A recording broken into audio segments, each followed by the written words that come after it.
Alrighty, hello, hello, hello. I am back once again with more of The Last Door Season 2. Somehow I was not scared off after yesterday's stream, in which the final portion made me not very happy. I remember I'm not going to describe what happened last episode because once we continue, we are going to get a description anyways, which will be much better than anything I could say. But I'm sure it will not bring up the fact that towards the end, or end-ish, we did have a puzzle that I found very unkind and unfair. As far as I could tell, especially having looked at everything, around that I could, the puzzle was not supported at all by any kind of hint. Or evidence or anything, really. Thinking about it, the only thing that seemed to be related was it involved 4 statues outside this house, surrounding like a 5th one in the middle that had something, like it was holding something that we needed. And the 4 statues surrounding the thing in the center were all kind of like in different positions. Like some of them had masks. They were described in some way, and whatnot. And then there were also 4 symbols throughout the grounds of the house, within, inside and outside. However, the images that we had to set had nothing to do at all with the image, with any kind of description about any of the statues, as far as I could tell. So I guess technically there was one clue, and that was just there were 4 statues and 4 symbol puzzles. That was it.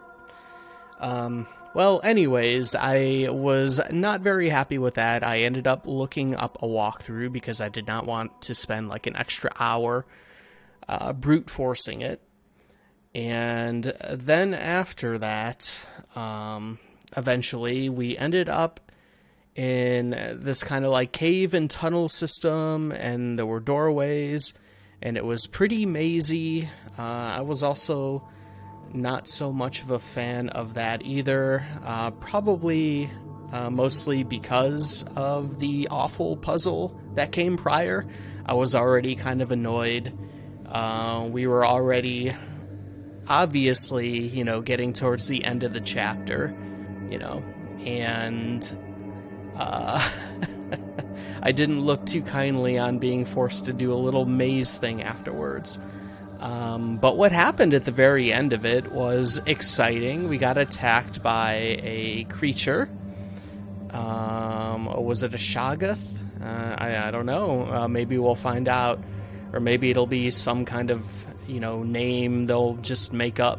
So they're not specifically saying something Lovecraftian, even though these games are quite Lovecraftian. So yes, it didn't scare me away. I am hoping that these final 2 episodes do not have any impossible puzzles like that. Although I was also thinking about it. I have seen worse. I have definitely seen worse. A game that comes to mind that I feel like I am the only person in the world that has played was a point-and-click horror adventure game called Corrosion: Cold Winter Waiting. You're like this dude, it's in the winter, like you get called out to this farmhouse or whatever for some emergency. You find this kind of like trapdoor in the barn, I believe. You kind of fall down in there, and then you end up exploring, like, oh my god, there's like some kind of weird underground secret facility. And pretty early on, there is an absolutely ridiculous puzzle that involves a lot of backtracking. You better be taking notes, and you also better be good at mathematics, if I'm remembering correctly. And if you're not, definitely look up a walkthrough. Alright, so let us continue on. Last Door Season 2, Episode 3 is what we are going to be doing.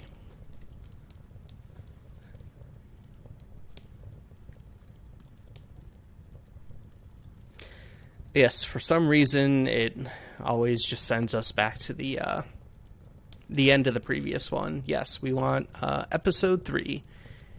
Here we go. Previously on The Last Door.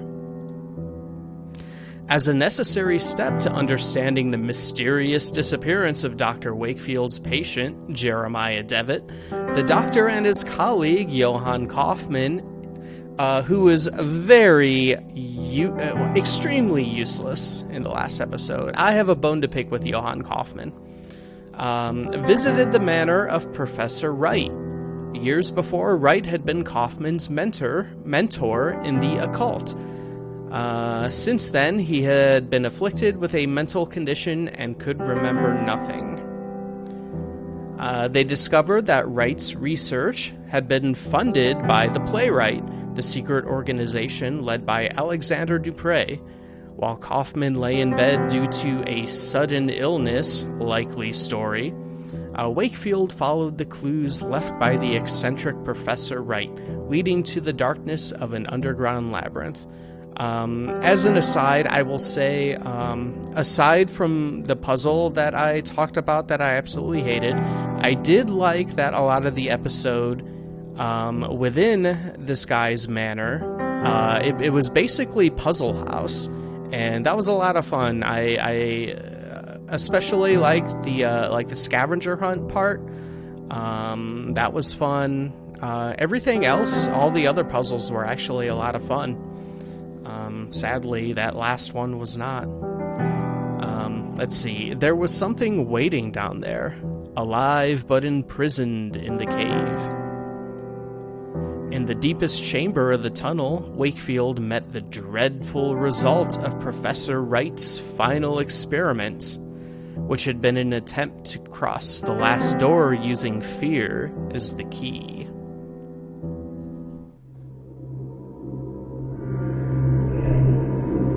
For 3 days, you must wait.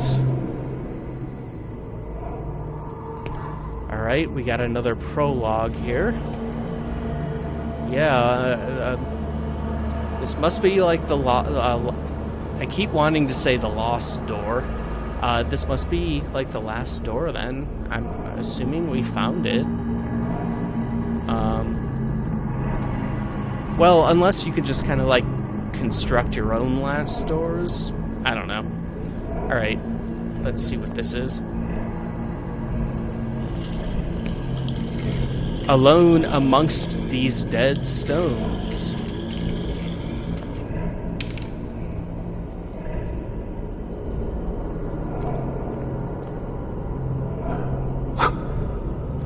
Only then will you be ready.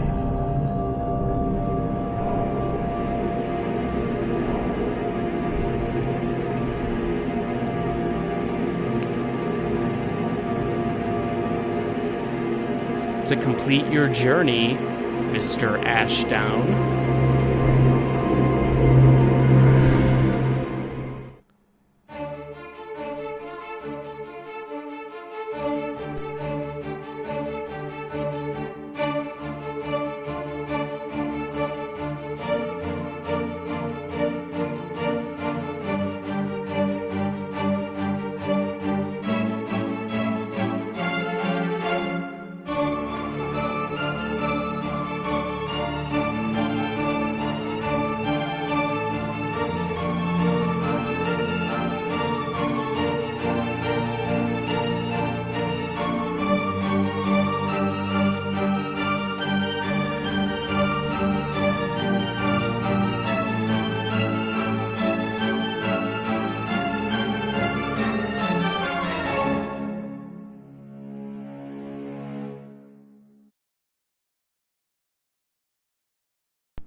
I think I can remember.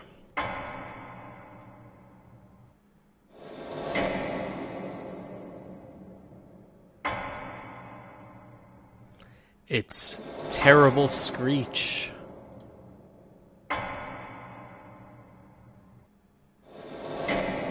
But it was not that of an animal.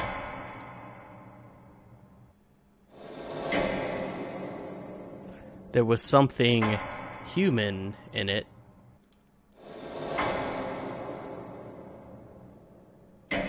A desperate cry for forgiveness.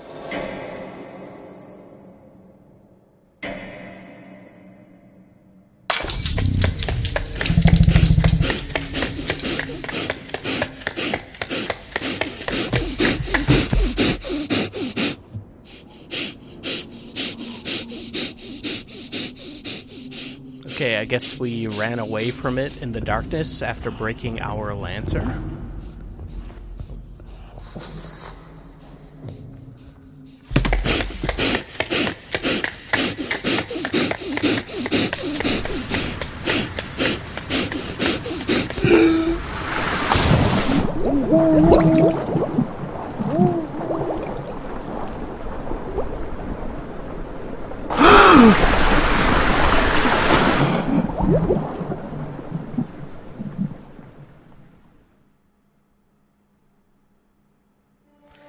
They found me on the beach, unconscious, clutching the piece of wood that had saved me from drowning. When at last I awoke, the letter was waiting on my table. Lieber Wakefield, I write this letter in my last moments of lucidity. I have not received word from you since I regained consciousness, but I am confident that you will soon return with information that is crucial to our investigation. The bravery that you demonstrated in the face of these latest discoveries is worthy of my most sincere admiration. I must now ask for you yet more courage. The doctors were unable to determine the cause of my sudden illness, nor have they found the cure. I have not much time left. My greatest regret is that I must abandon you to the difficult task that lie ahead. I implore you to persevere, now that we are so close to finding an answer.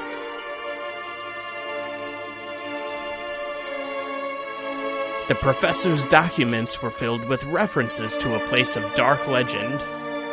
Oh boy. The Cronemeden, an ancient sanctuary on the island of Ellis Moor. The exact location of the Cronemeden has been lost, but the professor believed that its secrets may explain why his experiments met with such disastrous results. You must find this place, mein Freund. I do not need to remind you to exercise the utmost discretion. I have complete trust in you.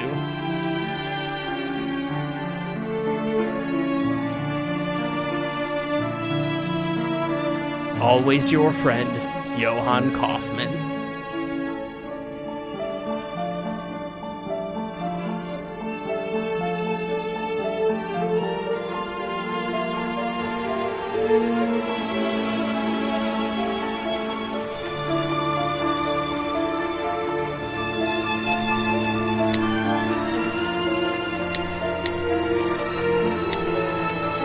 With Kaufman gone, I found myself lost, my life suddenly devoid of meaning.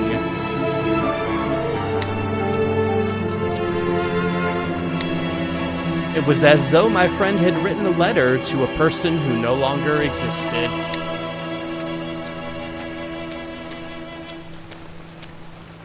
Weeks passed, maybe months. I did not count the time, but the day came when I realized there was no other option.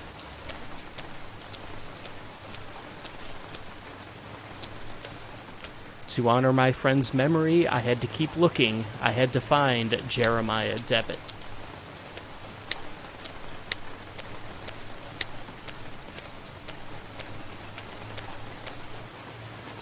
wherever he was.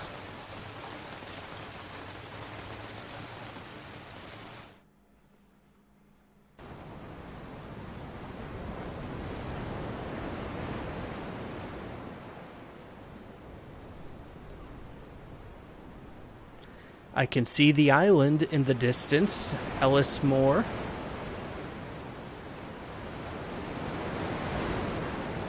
Sorry for probably obvious mispronunciations of that, or any word for that matter. Season 2, Episode 3, The Reunion.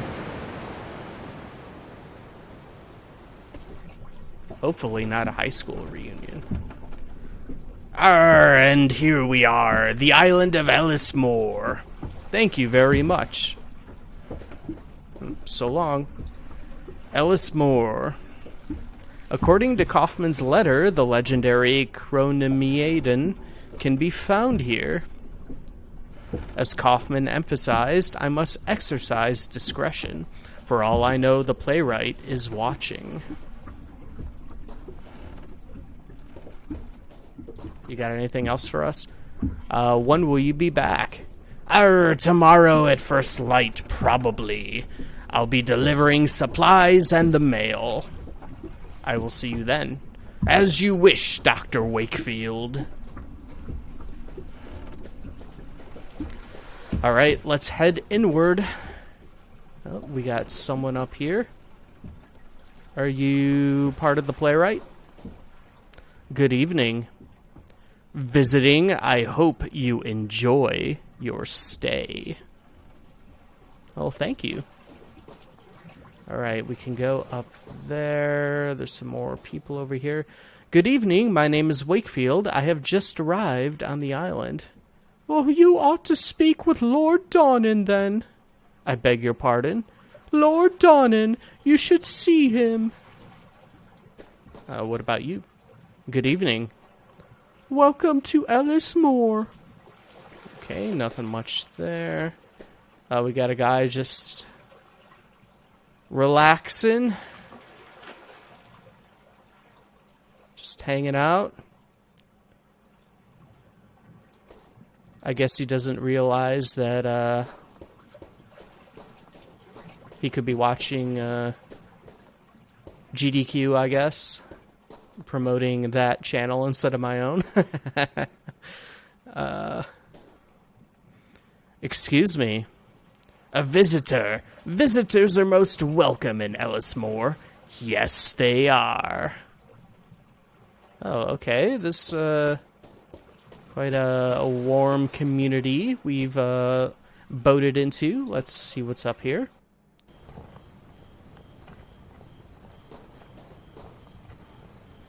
The faint smell of fish and potatoes is drifting through the shutter.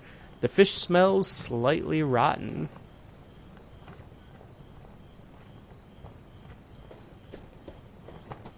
Looks like we got some kind of flags or something. And we can go up there. Let's see, we got a couple doors. That one's locked.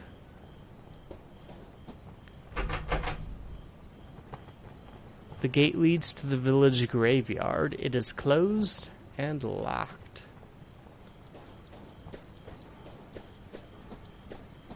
Alright, oh, alright. Before I head down there, let me see where what this other path kind of looks. Oh! Excuse me, are you Mr. Wakefield? I am. I have a message from Lord Donnan. Lord Donnan? To our most recent visitor, Mr. Wakefield. Wow, this is pretty quick. It is customary in Ellis Moore to welcome strangers with hospitality. I should be honored if you would accept this invitation to join me at my manor for dinner and amiable conversation. Your friend, Lord Donnan.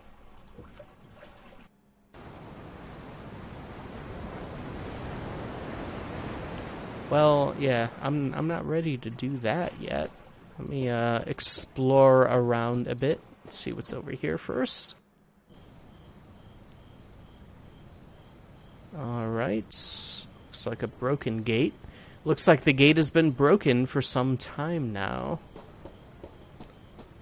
Why, yes, it does appear to be so. Sign reads, "The Wisdom of Silence." The door is locked. The windows are open and a light is on. What do we have here? Some kind of circle with an X. An abandoned wheel, a peculiar cog, is attached to it. Based on the cog's workmanship, it looks like it was part of a complex industrial mechanism. Oh boy, aka a puzzle for later. But someone has tried to fit it crudely onto that broken bicycle wheel. How on earth did it come to be in a village like this? Oh yeah, we got this cog now. Okay, alright. Doesn't seem like anything else we can do over here. The House of Silence, Wisdom of Silence, we can't get into yet. Alright, let's head back over here again and then head up through here. Oh, it just takes us back to the map. Alright, let's go meet our new friend, shall we?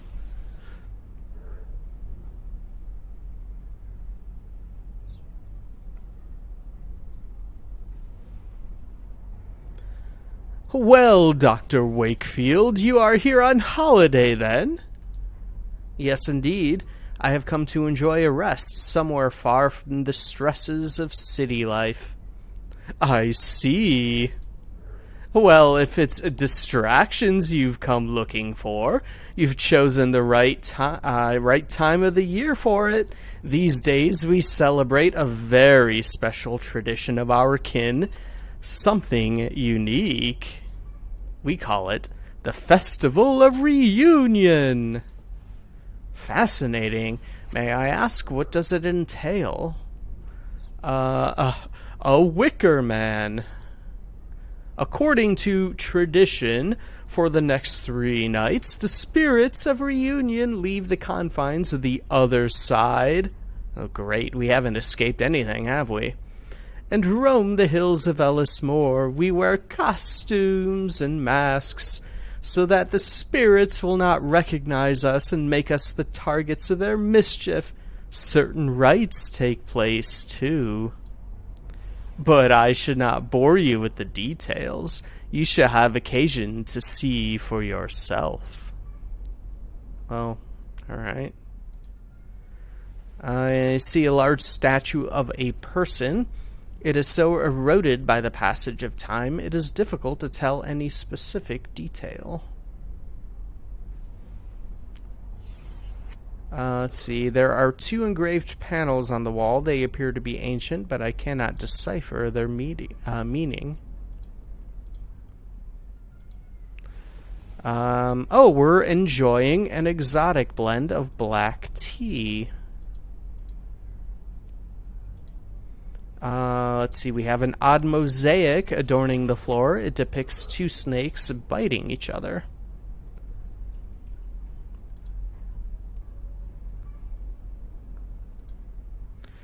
Do these panels on the wall represent a classical theme? I cannot seem to place it. They are the panels of the first king of Ellismore. In the days of the Druids, we worshiped the great god Lug, and our kings did right by those beliefs. Okay. Well, I cannot help noticing this remarkable mosaic. It looks authentic. Yes, it is, although some historians might disagree. We believe that this manor was built atop an ancient Roman villa. In our traditions, the double serpent represents a sentinel that protects us from the terrible threat hiding within itself.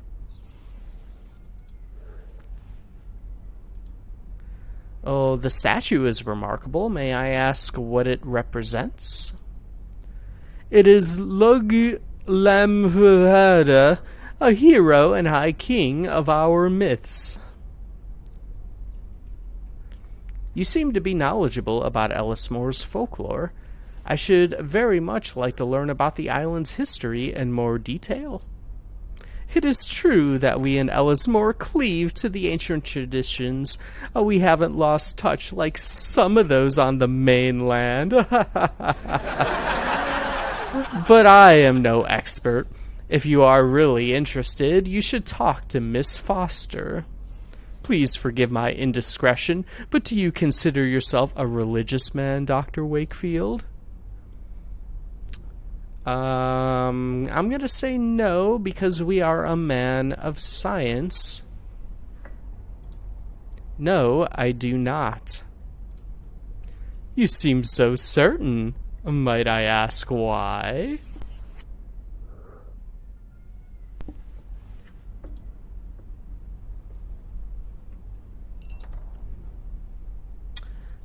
My only faith is the belief that all phenomena can be explained through rational inquiry. Everything else is mere superstition, a result of fear of the unknown. I see.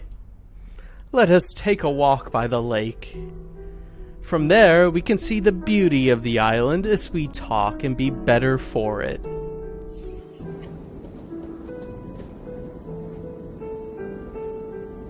The marsh in this valley is for simpletons. A wellspring of frightful tales.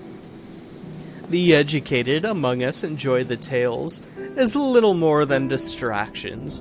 Knowing us safe from those visions, we know the stories to be nothing but superstitions. But how can we be so sure that in the dense mist that emanates from the stagnant water, we may not find passages to other worlds? What if the wails that drift from the reeds in the darkest of nights are the songs of those from our worst nightmares?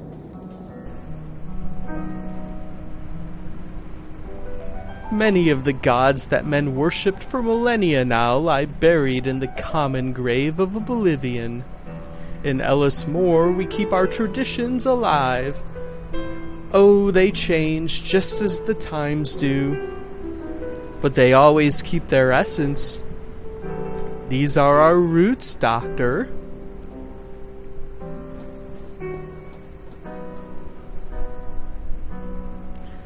I must now take my leave, as my presence is required to start the rites of reunion. Feel free to continue your walk on your own. The village can be found just beyond those hills. As I mentioned earlier, you may wish to speak with Miss Foster. She is something of a resident expert on Ellismore's history. She can often be found working late at the school, the building right across from the quay. It has been a pleasure meeting you. Farewell, Dr. Wakefield. It has been a pleasure, Lord Donnan.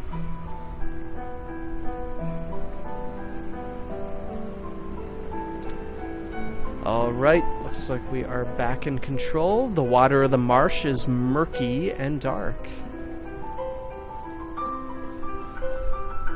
An old barrel lies stranded on the shore. A painted label reads mineral oil. It is sealed. We bash it open with a cog. The cog is not sharp enough to open the barrel. Alright, we need something sharp then, so we're gonna need to get something from that barrel. Perhaps some mineral oil?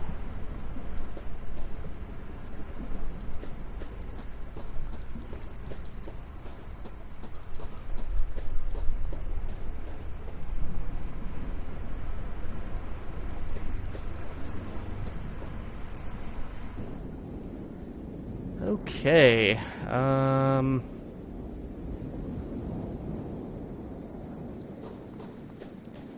I guess let's head to the right here. A broken old fence.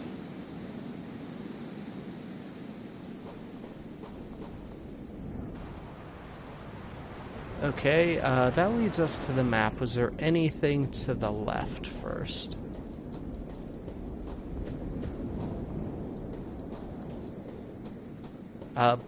Why, yes, there is. Excuse me. Hello, my name is Wakefield. Hi! What are you drawing on the ground? It's a symbol, not a drawing. A symbol? What does it mean? It is the final truth that'll protect us from the marsh dwellers, but we're not allowed to say its name out loud. The marsh dwellers? Who are they? They're scary. My Aunt Kathleen says they were really bad people. You'd never see them, but you'd hear them in the reeds. They try to take you there with them. That's why we can't come here alone. We always have to take someone with us. I must go now. Goodbye. Farewell. Let's see, a group of jagged rocks. Alright, we can head on up here.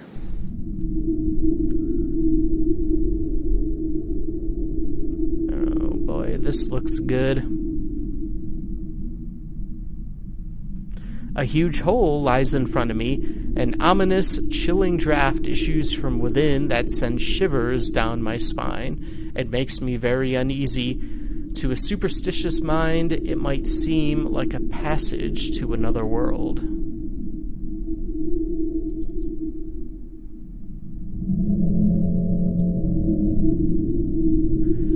This place appears to be the remnants of an ancient temple to some unknown deity.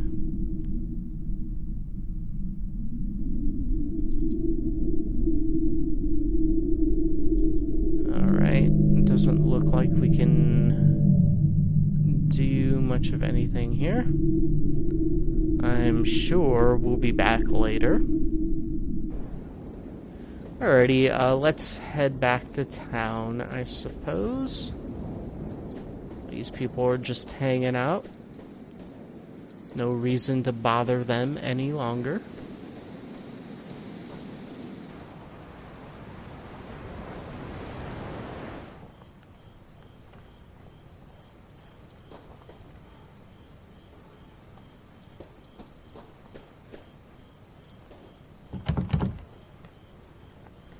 The door is locked, but looks like the graveyard is open.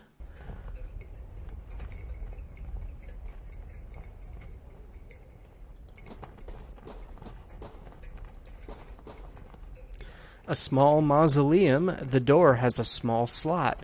I might be able to peer through it.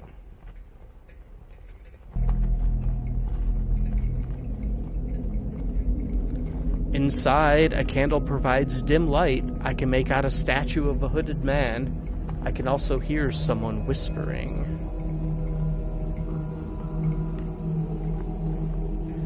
No, I cannot die yet, not without knowledge. Is it so terribly unthinkable to truly understand the gods? How can we live only on faith? No, shut up. Knowledge is what I pursue, not faith nor assumptions. No, no man can face death believing there is nothing on the other side.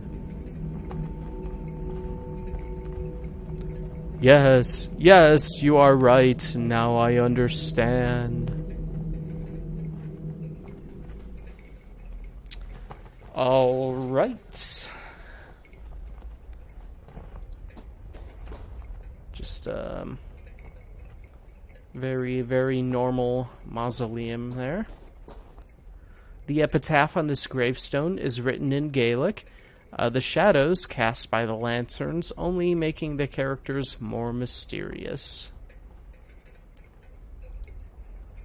In the middle of the graveyard stands an old alder tree, which the locals call a fearnog. Many lanterns hang from it. I do not know for what purpose.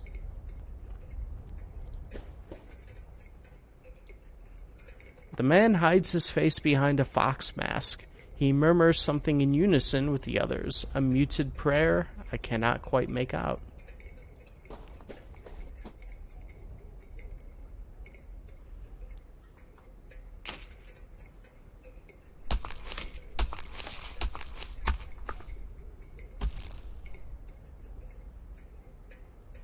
I believe they were burying mirrors in a hole in the ground. What a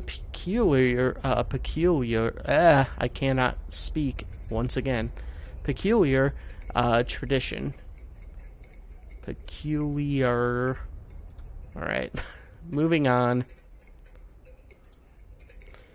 Let's see, a man, his face hidden by wolf mask, stands in the middle. There is something familiar about him. The woman hides her face behind a bull mask. She murmurs something in unison with the others, a muted prayer. Let's see, this guy's got a deer mask, muted prayer, badger mask, muted prayer.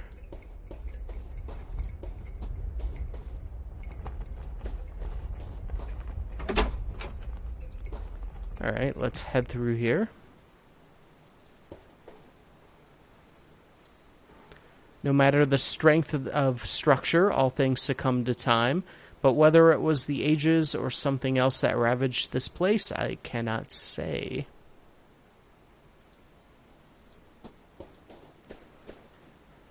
An empty doghouse. Nothing has slept here in many years.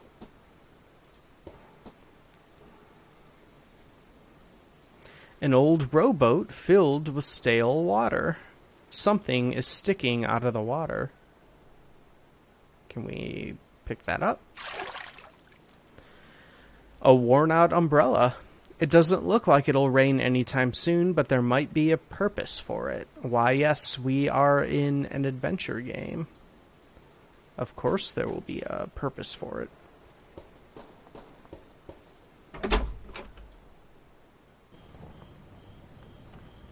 Okay, alright, we unlocked that.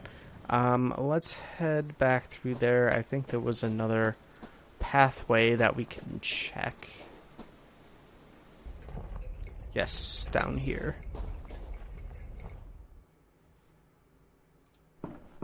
Oh, is this the schoolhouse? Just hanging out in the graveyard? A trash bin filled with papers. There is a drawing on one.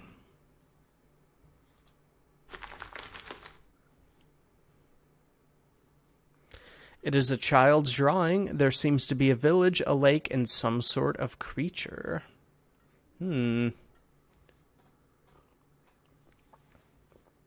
Creature from the lake, perhaps. The windows are open, letting a chilly draft inside. Alright, before talking to her, let's see, on the chalkboard, they'll dance around the burrow they'll sing. It's cold inside as winter, don't get too close, or they'll pull you in.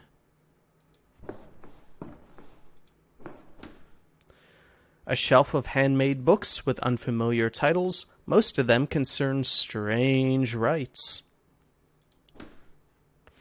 And we got a picture of a slender woman, apparently a goddess, wearing a black dress and having a murder of crows around her.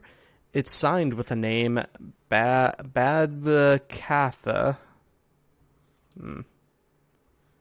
Alright, what do we have here? Oh, hey. A paper with black circles painted on it.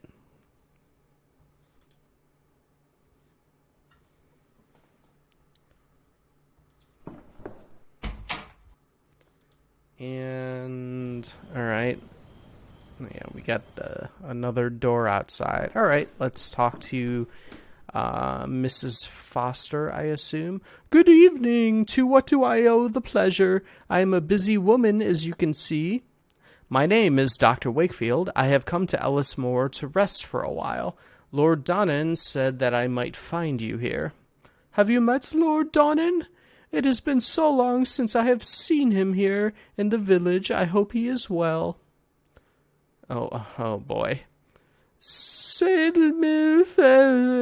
Dr. Wakefield, welcome to Ellismore. So you have not seen Lord Donnan lately? As far as I know, no one has seen him since, well, it's been a few weeks. Now that the festival has started, maybe he'll be motivated to join us in the village. Did something happen a few weeks ago? Oh, sure, it was truly terrible. Kieran, his only child, disappeared without a trace. He went off to play in the hills and just vanished. No one has seen him since. Good Lord, and you say he has not been found yet? How is that possible? We all searched the island, but he was nowhere to be found. What can you tell me about Kieran's disappearance? Just that he was a restless child who loved exploring deserted places or areas. You might learn more from his classmates. His desk was in the back corner. Oh, the one with the black circles? What can you tell me about this curious festival? Well, it takes place when the constellation Reunion is visible in the sky. On those nights, dark things and spirits ride the winds that travel across the hills. As you may have already seen, at sunset the villagers don masks. They do this so that spirits will not know them or carry them away to the depths of their underground caves. There was a group of masked people at the graveyard. Was that part of the festival? Yes. That was one of the first rites of the reunion, a very important one. As I said, people dress up to protect themselves from those that will come. But this is not enough, since the mirrors they have looked into while changing know their identities. They bury them next to the old Fairnog. The roots of this tree grow in both worlds at the same time, so they keep the witness mirrors safe. Lord Donnan said you are an expert on the island's folklore. He said that, did he? Well, I wouldn't call myself an expert now, but I've lived here in Ellismore longer than most, and I've heard my fair share of stories about the other side and its people. Might I ask you a question, Miss Foster? Yes, of course. Do you know the meaning of the word Chronamiaden? It is a very unusual word, very much indeed. The Chronamiaden is the sanctuary of the Crooked One. It is a cursed place, the dwelling of the devil. I recall it from the tales that I heard as a child. Of course, our elders only made up those tales to scare us and protect us from harm. All right, let's get the story. Would you tell me the story? All right. There's a hole in the ground up in the hills. Yes, we've seen it. Not too far from the village. A hole so deep and dark and deep you'd not see the end. Folks around here believe there lies an old serpent at its depths, ravenous for flesh, the Crooked One. Long ago, our ancestors threw livestock into the pit in the hope of placating the Crooked One's hunger. Though our tradition has not been practiced for some time, so perhaps it would be best if you did not approach the hole. It is said that the last heir of the Laidsend once defied the Crooked One by approaching the rim with an iron amulet in her hand. It is general knowledge that beings from the other side detest iron, so the cursing and the shouting of the young Laidsend received no immediate answer, but a few nights later the Laidsend house was consumed in a horrible blaze, putting an end to the old family. So I guess that's what that drawing was then. All right. I must leave now. It has been a pleasure. The pleasure was mine. Enjoy your time on Ellis Moor. Yes, this drawing right here, that must be what she was describing.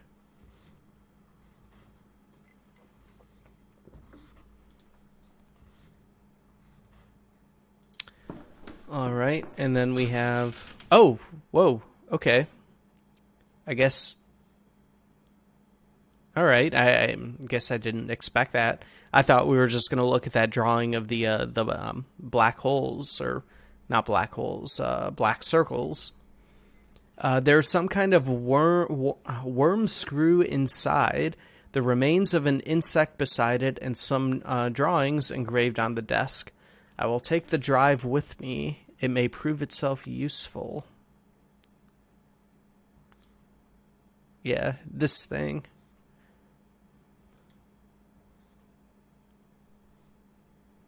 All right. Do you go on that? No, you don't. All right, let's head outside.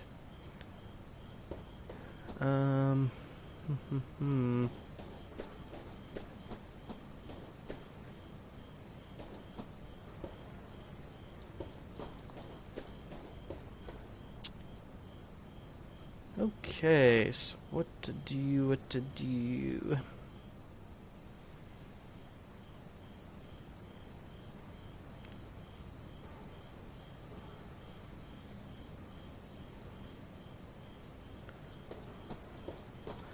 Alright, let's check over here. All the villagers are gone. Alright. We've got the run of this part of town.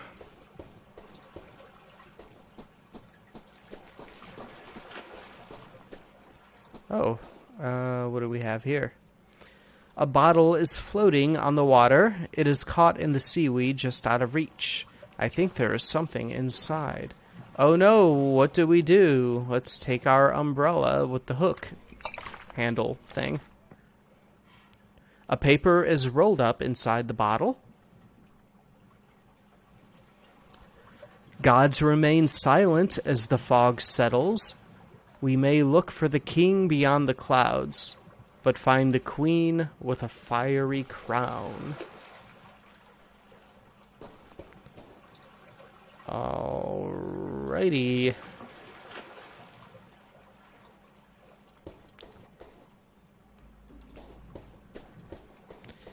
Alright, so, Miss Foster was talking about that hole again.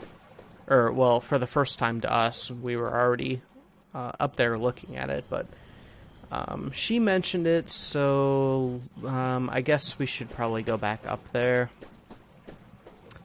You know, because sometimes these games, you need to meet certain triggers to be able to progress.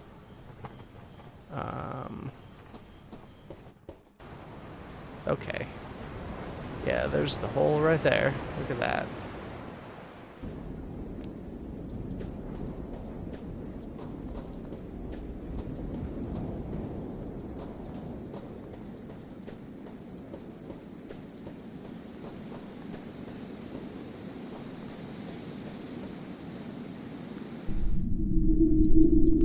Okay, and Miss Foster also mentioned something about person with like an amulet doing something over at the hole with it. We don't have any amulets yet, so guess we can't do that.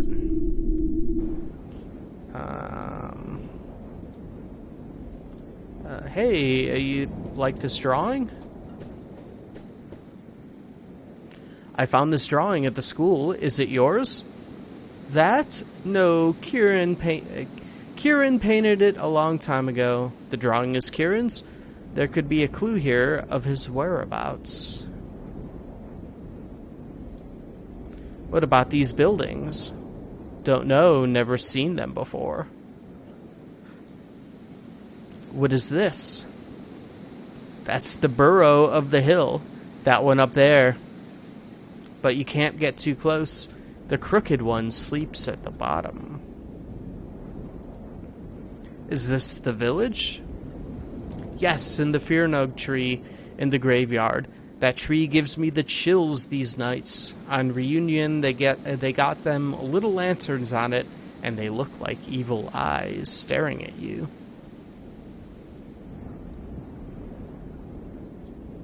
Oh, what is this? That's the crooked one. They say a villager defied it, and the next day her house was burned to the ground. They say it was the crooked one paying her back. That's the house where Kieran found the treasure. Do you know how to get there? Sure, it's easy. Alright, solitary house.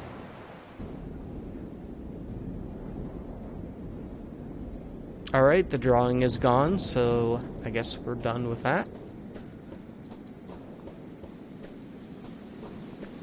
What was this way? Alright.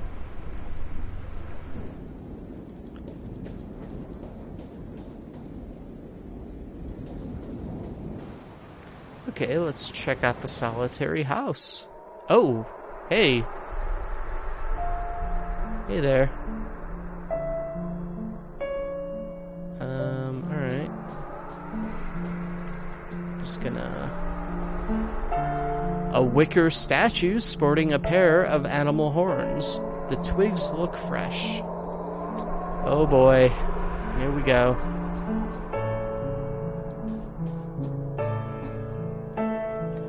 This must be the house that the child was telling me about. Kieran was here just before his disappearance.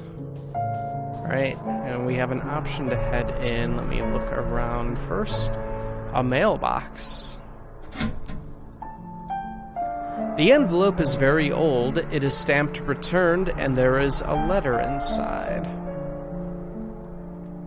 My dear cousin, I am doing poorly. I would ask that you not call upon me here at Ellismore. Oh, is that second letter an I, Eilismore, then? Alright. Not now, nor ever again. Please keep grandmother's ring. I believe that she would have wanted you to have it. Yours faithfully, Bridget. There's something else in the envelope. An iron ring. Alright. A small, thin steel ring. Alright, now it's steel. Okay.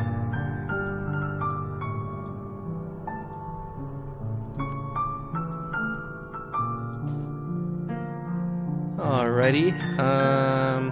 Alright, let's try heading into the ruins here.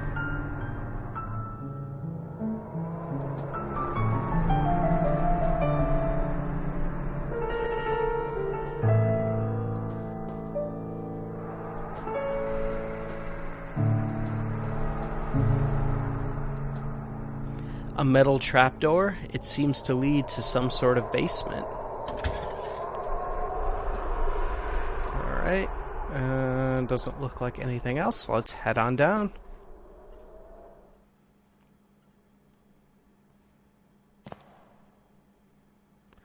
I think this basement might have once housed a library.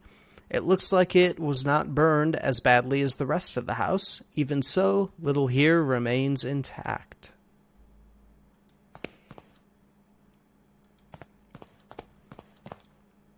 This table has been upended. My God. An ornate chest, its inside untouched by the fire, rather. It was probably open long after the inferno died down. There is a diary inside. Oh, let's peruse this. It is signed Bridget Ladesend. Several pages towards the end are missing. August 7th, 1801. Words cannot express the gratitude that I feel for Aunt Mare's bequest. May her dear soul rest in peace. This house is just what I needed to still my nerves after the exhausting pace of life in Dublin. September 10th, I would not have thought to find such a remarkable library hidden away in the basement. It includes several magnificent tomes on the most picturesque customs of our land.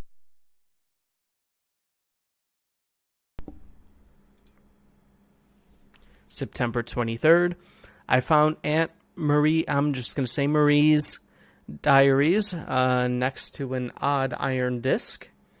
But the contents of the diaries were appalling. What could have happened that dear old Marie would write such things? Iron disc. The damnable place that she speaks of, I must know if it really exists. I am resolved to investigate our family's crypt. It would be prudent to wait until dusk before traveling to the Northern Cape, so as to not be seen. September 25th. The abbey was in such a state of decay that it was nearly impossible to find the mural painting in the dark. Fortunately, a dim light happened to shine through a gap in the wall, illuminating the face of the sentinel. I believe Aunt Marie's iron disc is needed to open the secret passage. October 10th. Is this the legacy of the Ladesund? I can stand to bear it no longer. Fire will put an end to this blasphemy and cleanse the land of our family's curse. And should the fire prove insufficient, may this testimony serve as warning. Miss Ladesund must have found something aberrant in her family's crypt. If I could find out what it was, I may learn more about the Chronomeaden. My intuition tells me that I must act tonight, or else it will be too late. All right, Old Abbey. It looks like some sort of makeshift bed. Was Kieran sleeping in this terrible, lonely place? The side of the basement seems to have collapsed during the fire.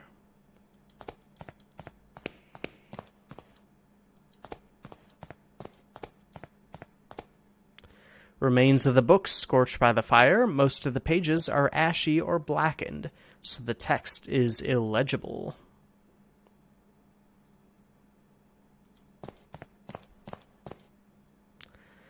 A common carpenter's brace, a tool like this would be used for drilling holes in wood. We'll go ahead and take that. It could be useful later. It always is. Okay. We can open up that barrel and we have a bottle. Okay. Let's head back. Yeah, nothing else. Let's head back to the,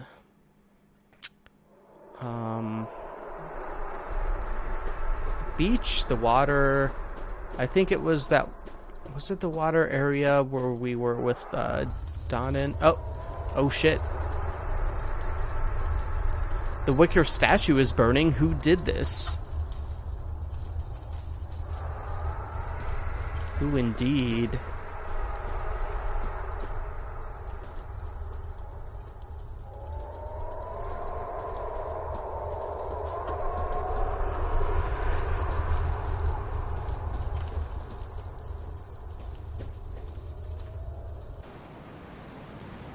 Okay, now, did we get to that through the hills? And, like, through here was the barrel over here. Yes, okay. I may be able to drill a hole in the barrel using this brace. Okay, bottle. Now that there's a hole in the barrel, I have I just have to push the bottle in a bit, and I managed to fill it with oil. Okay. Alright, we're oiled up. We have a ring, a screw, and a cog. So I guess let's head out to the old abbey.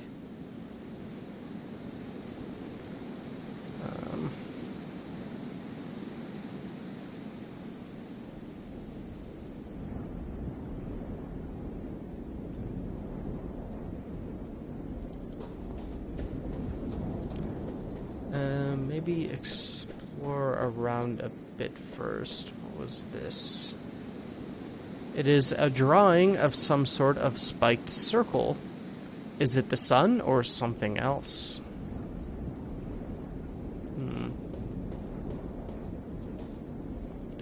The child that I spoke with earlier seems to have left his mask here. There's a ribbon hanging from it.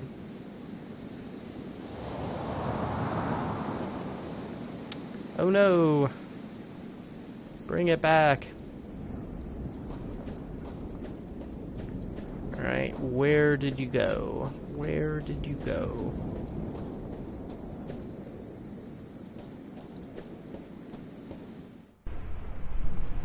There you are. This is the ribbon that was hanging from the mask. Alright. Oh, come on.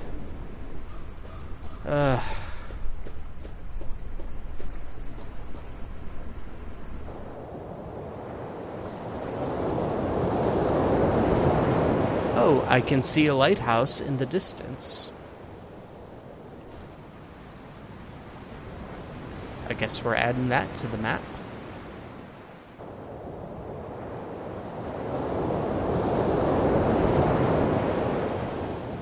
This thing's gonna go flying. Oh, can I not pick it up?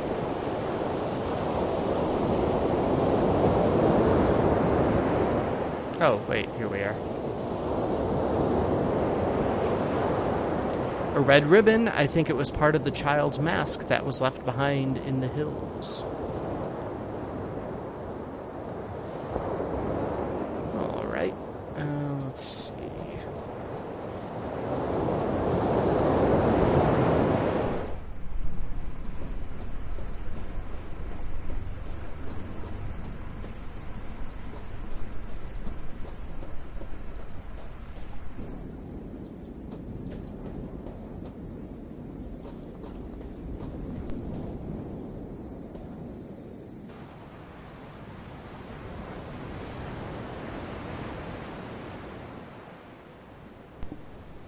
Alright, I guess let's head to the lighthouse, why not?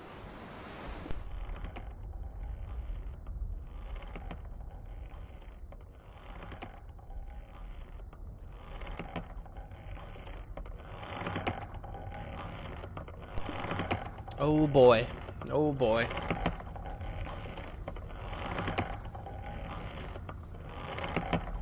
What a ghastly custom. This wicker man is in the shape of a hangman. This tree looks like it has been dead for a long time.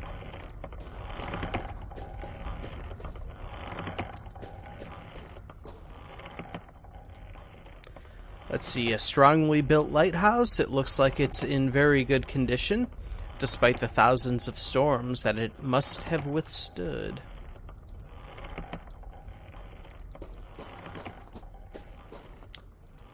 Okay, stairs going up.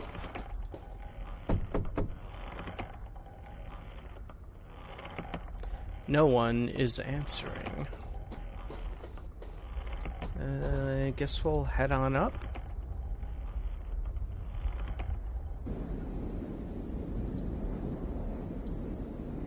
Someone is inside. Maybe I could make some kind of noise to attract their attention.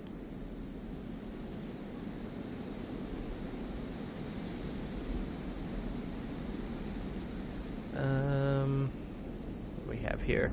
A wide copper pipe runs from the tower to the ground. It is covered in salt and seaweed.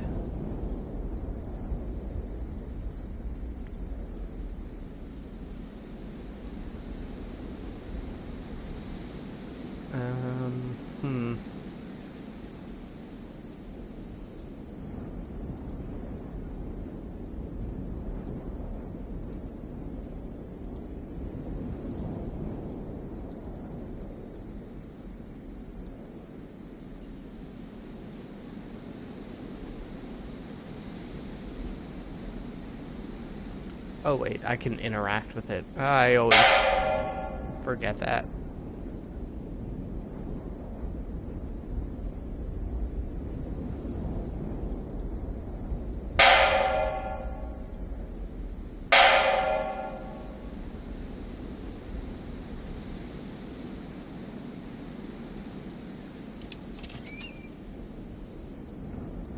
It sounds like it attracted someone's attention downstairs.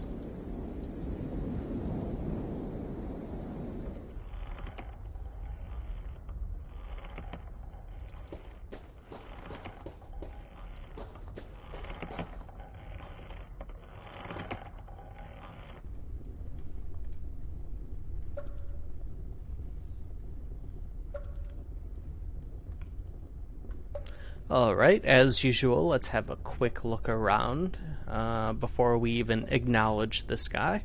A drip of water left unchecked has ruined the mantle and collected into a small pool.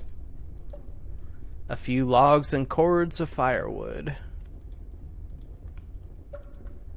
Let's see, the ceiling is stained with humidity.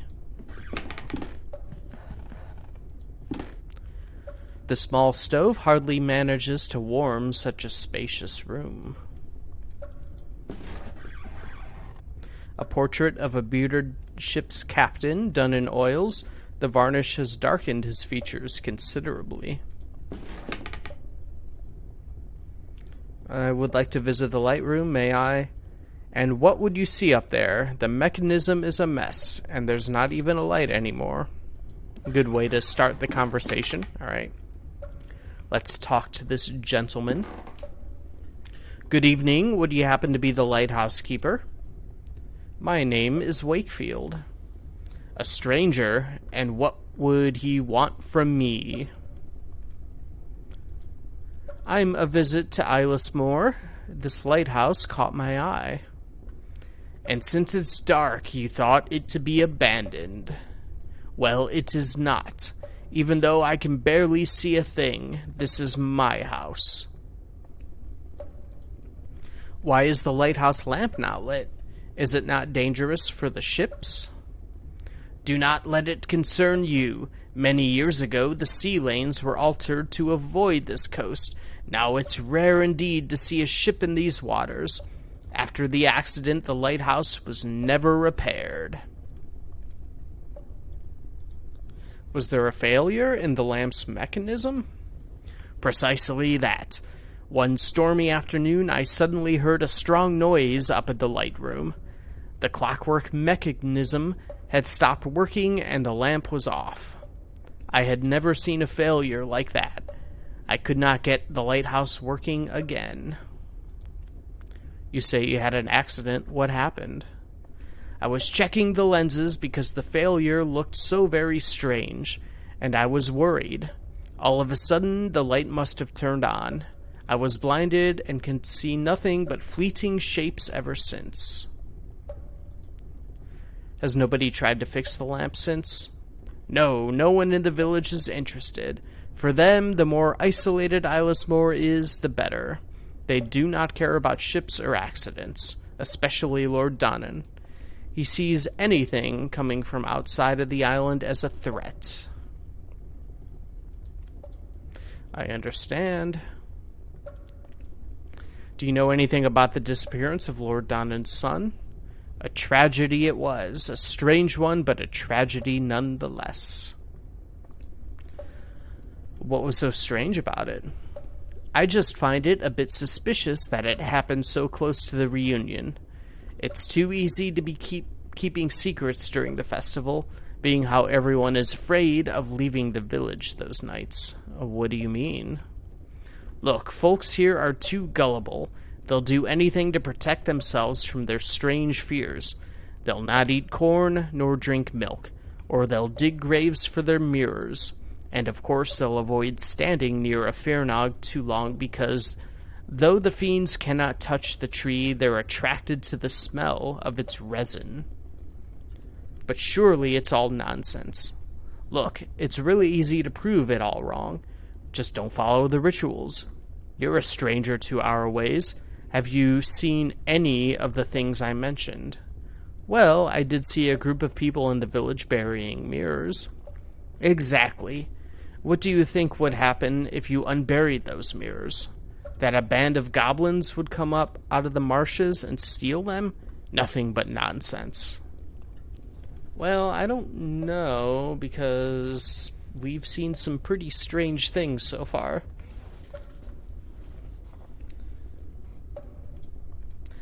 What of Kieran's disappearance then? Well, I'll admit, I'm not sure what happened to the boy. But one thing I am sure of, the Festival of Reunion is nothing but a farce. And it would be just so easy to prove it.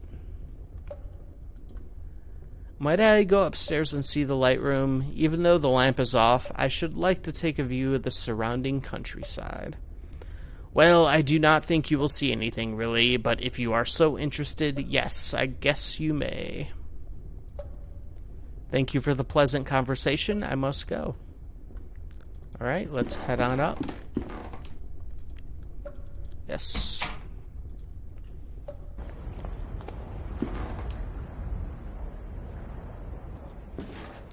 A thick layer of mist covers the sea out there.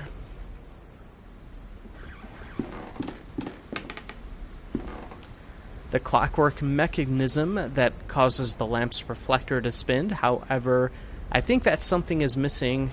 It could do with some oiling as well. Well, we got a little oil. There's a little hole in the tank and the oil is leaking. The mechanism will not work properly unless I fix it.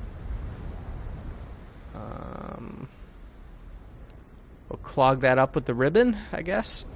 Now I can oil the mechanism without worrying about it leaking. Let's oil it up. Let's see, the mechanism has been thoroughly oiled, but something is still missing. Is it the cog? The cog was missing, was the missing piece of the mechanism. It has been replaced and the mechanism has been well oiled. It was easy to wind and now it is back to life. Even though the reflector spin mechanism is working, the lamp is still off. Looks like the lighthouse's electric lamp battery slot.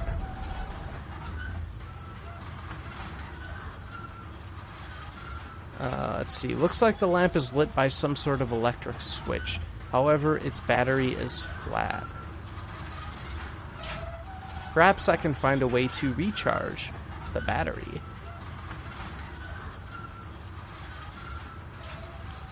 Okay.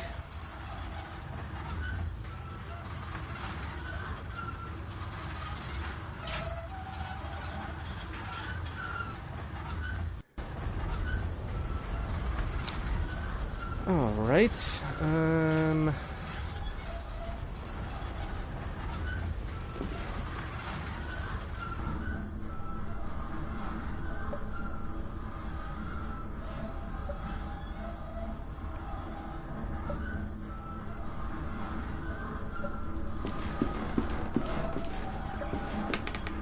Let's head on out.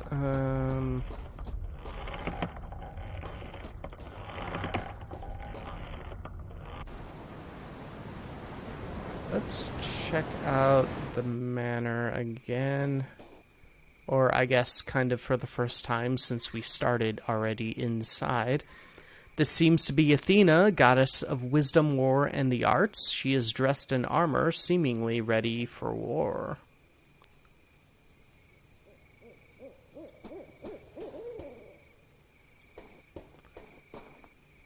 The statue appears to be very old. Its appearance suggests that it could date back to ancient Rome.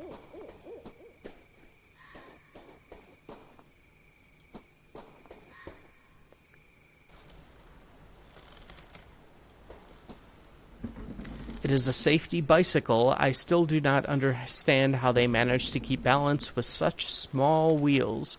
It looks quite new, but the chain is broken. Can we take that? Let's see, I may find a way to fix this chain. Do we ring it? Ring it up. The ring fits perfectly on the chain. I am sorry to use Brigid's grandmother's ring in such a manner. Still, maybe now I can get the bicycle to work.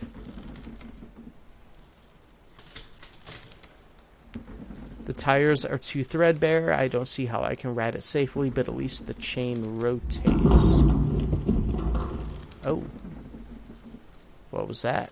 What was that sound? Now that the bicycle is fixed, if I attach one of the cogs to the battery's dynamo, I may be able to provide it with a charge.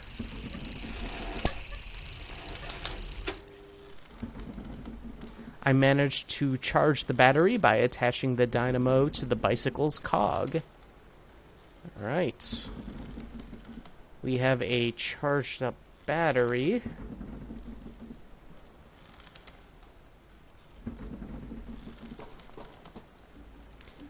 The noise of the swing gently being moved by the wind is the only thing breaking the silence outside of that noise we heard.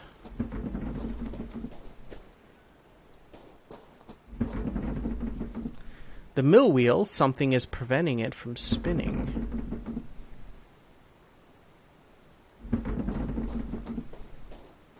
A strange mechanism runs from the mill's wheel shaft to the building. It seems to be lacking a small piece.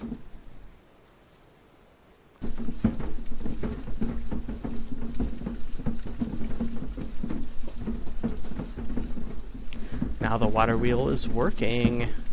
We are just fixing everything in this town. How delightful.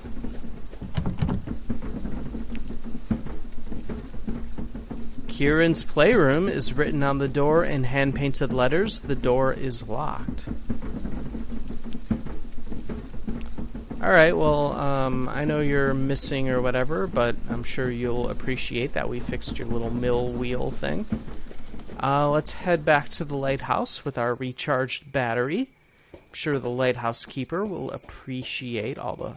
Oh! Okay. I was just about to just walk right out of here.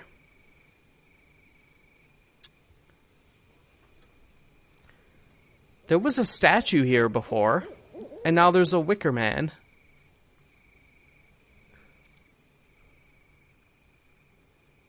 What the hell is going on? The Roman statue has been thrown down and replaced with a wicker one.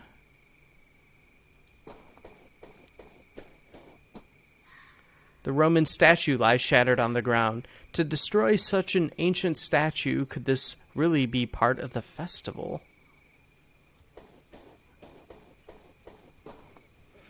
Yeah, I don't know. It seems to be following us around, too. Alright, lighthouse. Alright. This wicker man is still hanging about.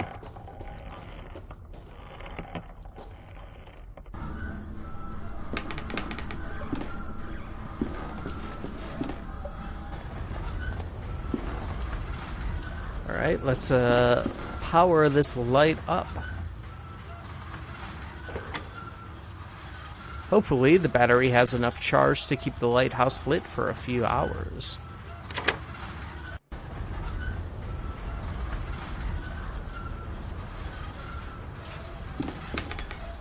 The lighthouse is working properly again. With luck, its light will now help me find the mural in the old abbey.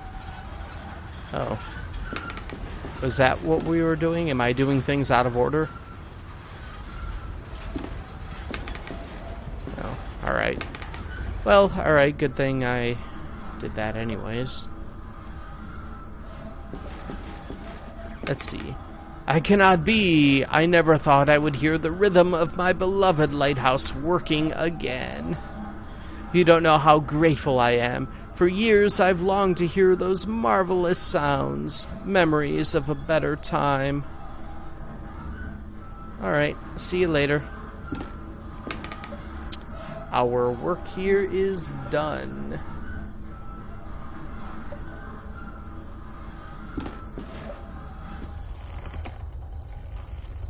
Yeah, you know what? Okay. Alright, townsfolk, town people, people in the town. Hey now, I think we need to stop following me. Stop this Wicker Man nonsense, please.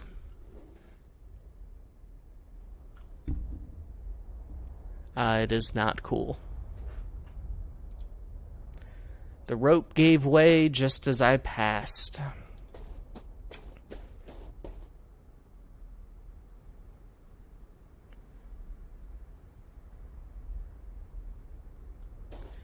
Alright, let's... Oh, hey. Got the lighthouse going on the map. And I wonder... Can we dig up the mirror? Let me, try to find the graveyard. Oh, wait. Yeah, this way.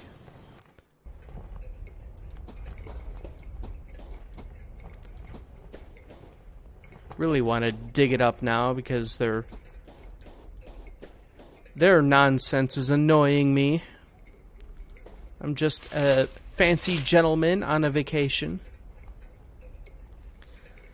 I am not too sure about this. I am not too sure about this. Yes, you are. Or, oh, I guess we're not stealing it. We just dug it up.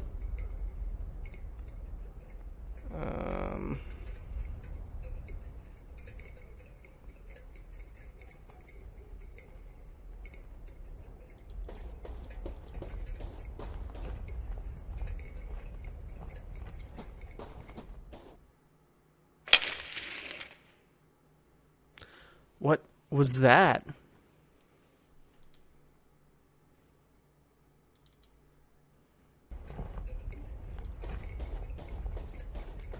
Did someone break the... Oh, okay. The mirrors are completely shattered. Why would that masked man do this? Masked man, you say?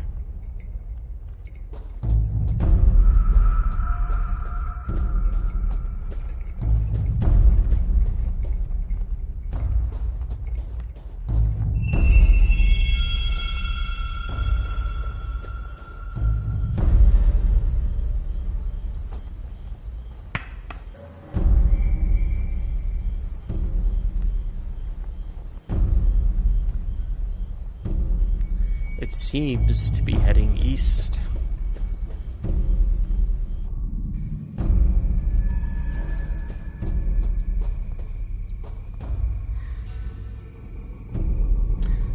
Alright, I guess we're following it.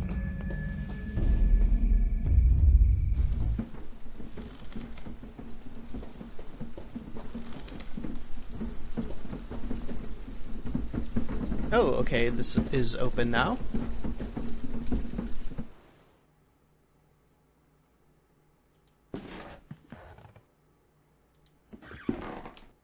An ornate lever is built into the wall. All right. Anything else? I guess we can't really look at anything else. Let's hit the lever.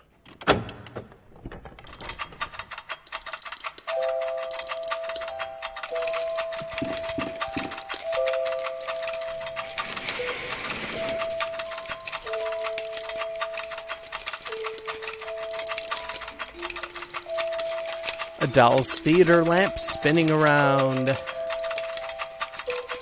Celestial bodies made out of paper.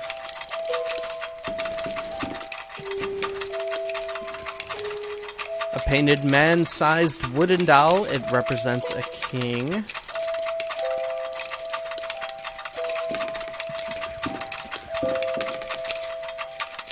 Let's see. Another man-sized wooden doll. It represents an old lady. Alright, let's head back here. Oh boy.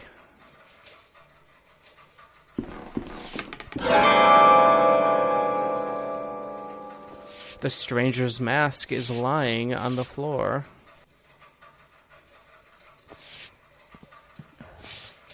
Yeah, I see. Alright. I can hear something wandering in the dark. I can see a deformed shadow in there, writhing and fidgeting. I cannot get any closer. Well...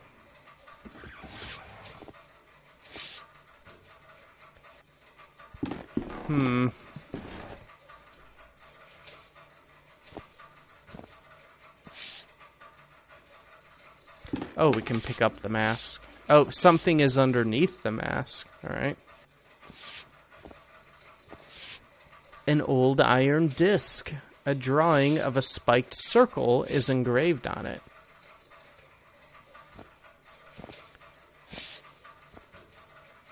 Alright.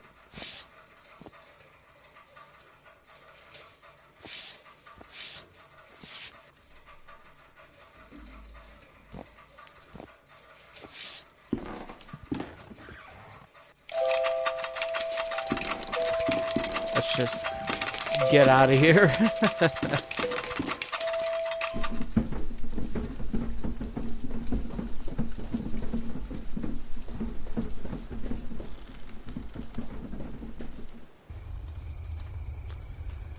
Oh boy. Alright. Now another burning wicker man. Egad! Now the statue is burning too. Is someone following me? Now you're asking that, Wakefield? Now? I think it's pretty clear.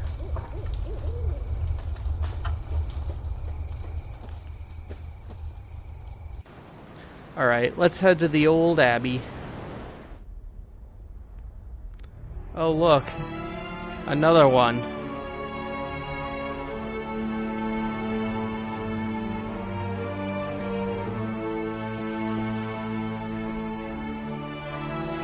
The wicker statue stands like a silent guard. Its presence makes me uncomfortable, as though I have trespassed on forbidden grounds.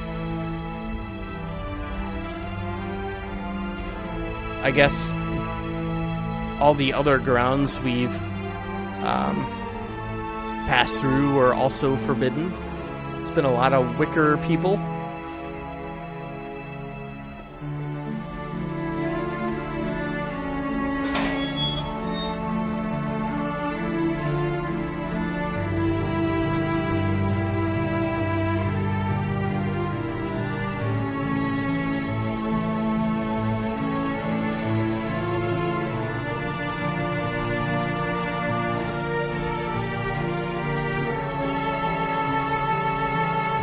The dome appears to be Roman in origin. It is in better condition than the other ruins.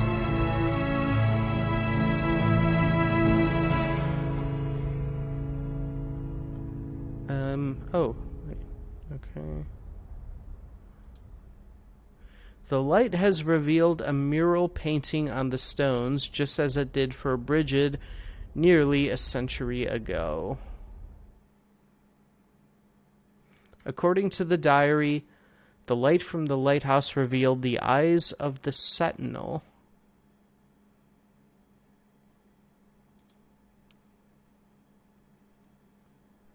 Like, eye? Oh, wait, there's something up here. Okay. Alright, yeah, I see it. A pair of evil eyes seems to glitter in the dark. The mouth of the sentinel is wide open.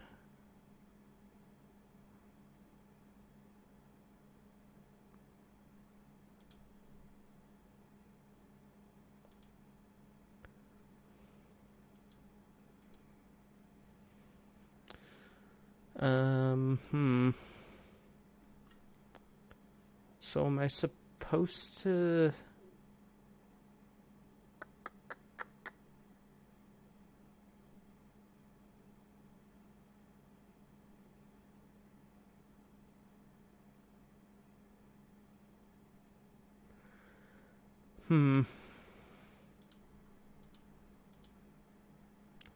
Oh, do I put the disc in the mouth?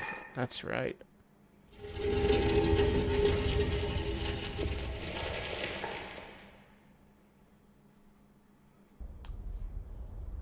The hidden entrance is now open. All right.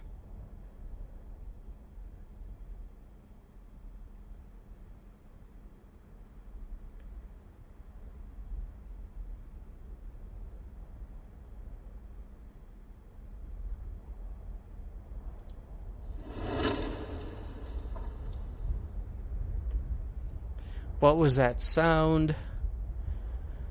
Alright, I guess before we head in, let's see how, if this Wicker Man is burning up too. Oh, look at that. What a shock. Burning again. I know. Alright. Let's see if you townsfolk are brave enough to head through the secret passage.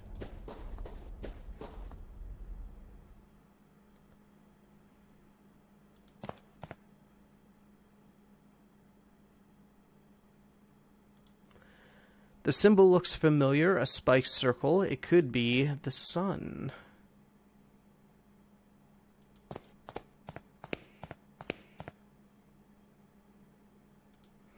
A statue of a Madonna, but something is off. I cannot tell what, though. The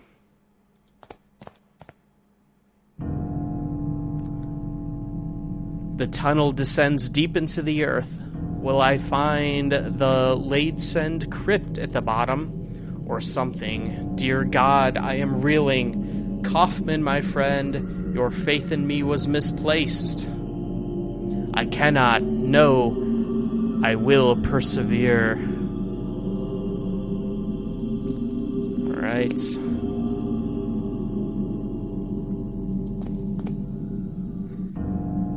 I don't know if I want to go down there.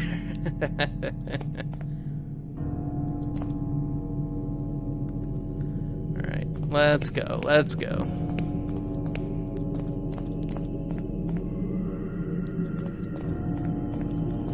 Just down, down, down. Alright.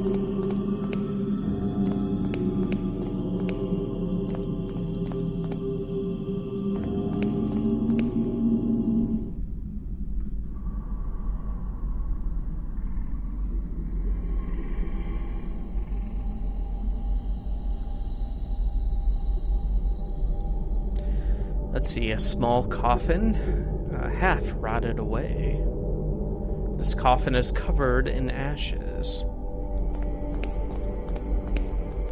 This coffin does not look quite as old as the others. A spiked circle is engraved on the bare stone. The niche is empty. Alright, and I suppose let's hit this coffin right in the middle. This looks like the one. Some old pages lie haphazardly on the coffin lid. It is as though they had been dropped from the upper hill long ago.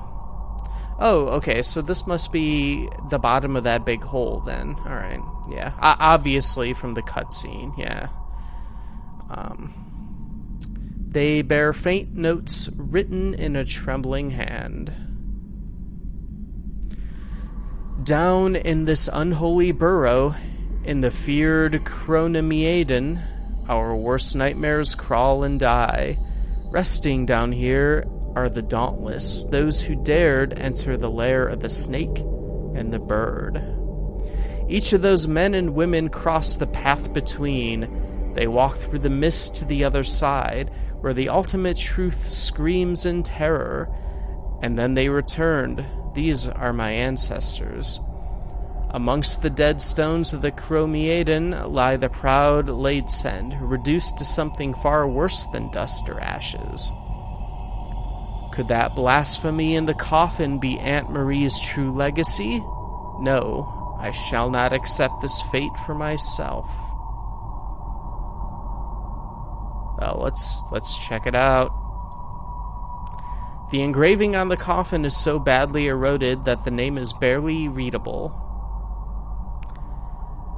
Mary Ladesend. Here we go.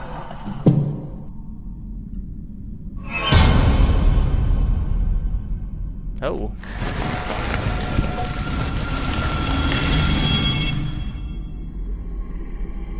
Uh-oh.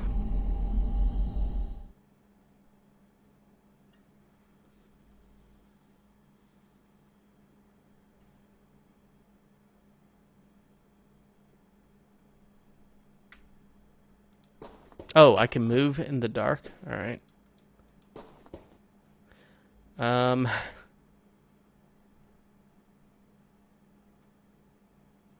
guess, can we go this way? Okay, yes, we can. Alright. We've had enough of that room.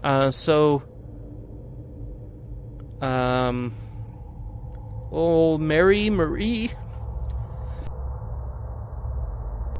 Excuse me. Old Mary or Marie or whatever was the bird creature. Seekers of truth will sacrifice their wisdom. So to open the way to where the Fairnog blooms. Your offspring we welcome, its hidden threat. Only the light of your sign will carry its purge.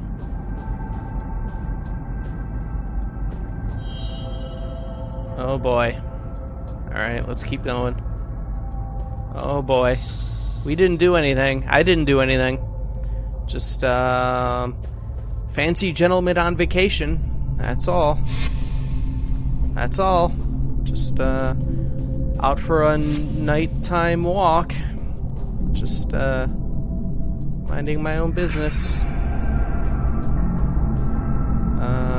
Got no ill will towards you. I love the Wicker Man, and I support everybody on that island.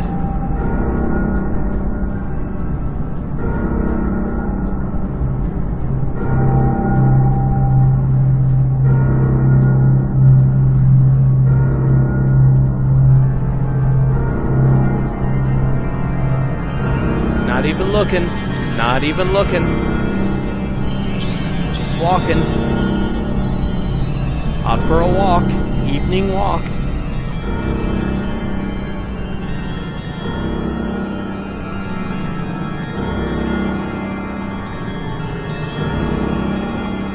Nope. Nope.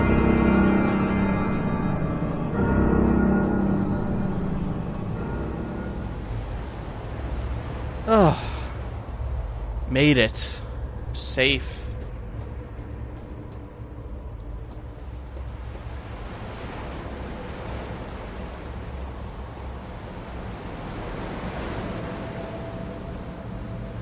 Dot, dot, dot. Devitt? Oh, shit. Did we find Devitt?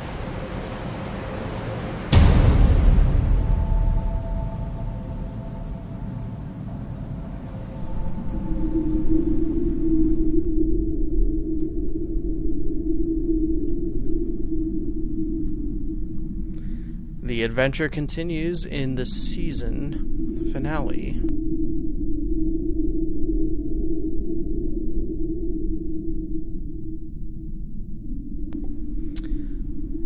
All right.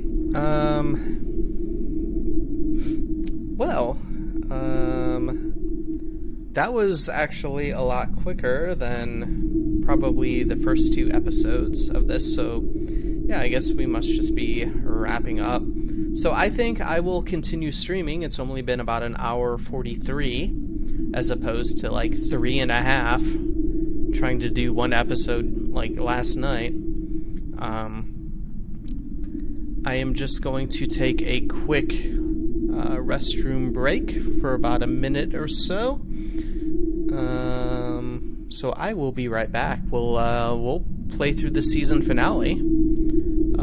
See if we can finally find out what's going on. All right, I will be right back. Enjoy the ambient wind.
Alrighty, I am back. Alright, let's see here. Alright, let's just get into it.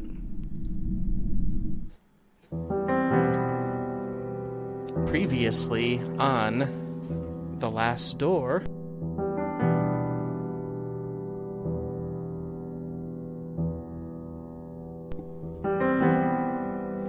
After Kaufman's sudden death, Dr. Wakefield travels to the island of Islas Moor to search for the ancient Chronomeaden, a supposed path to the other side. He discovers the island inhabitants hide a terrible secret. They instill primordial terror in ritual subjects for them to cross the door and come back as hideous abominations. Okay, so that's why I like these. Like, I didn't even pick that up or think about it. So that's what they were trying to do.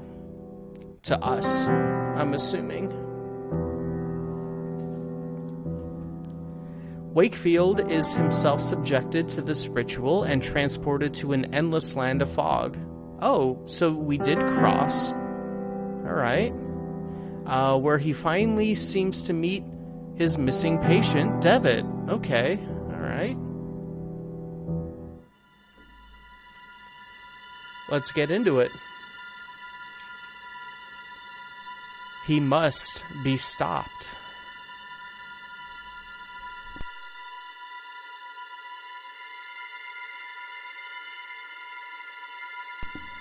Alright, this looks like it might be Alexander Dupre.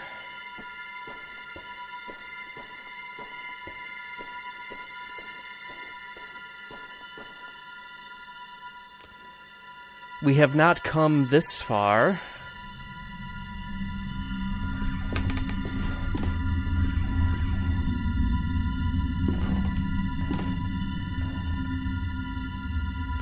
To see our work ruined now.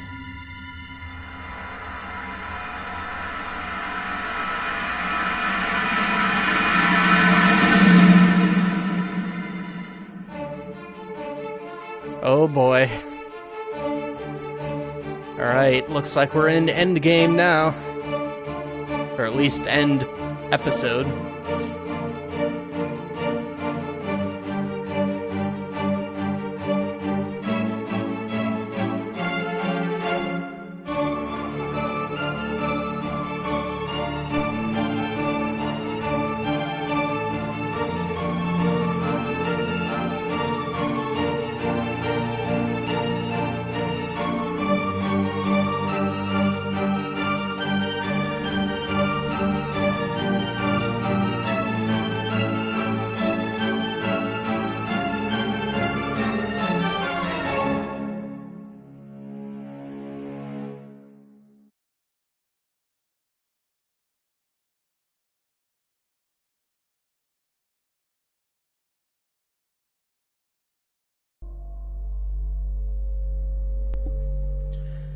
We left the black waves of that sea behind and walked through the mist. At times, gusts of wind parted the mist, revealing a barren landscape under a dying sun. At first, I could not contain my many questions, but Devitt's only reply was a grave silence. Eventually, I lapsed into an uneasy quiet and resolved to follow my patient. I knew not where. We wandered through the vast desert without any apparent goal. On occasion, vague shapes appeared in the distance, crumbling towers and abandoned cities, lost amongst the rippling dunes. The passage of time lost its meaning. I had traversed that world all my life. All the world's life. Our journey was eternity. Then the man at my side, whom I had followed so long, stopped. He spoke for the first time. We are nearing the threshold. It is the starting point, Doctor. The first place to look. I will be waiting on the other side. Remember this, I will not be here forever. Darkness will light your way, but then you will be alone. Season 2, Episode 4, Beyond the Curtain. Alright. We're in the other world now.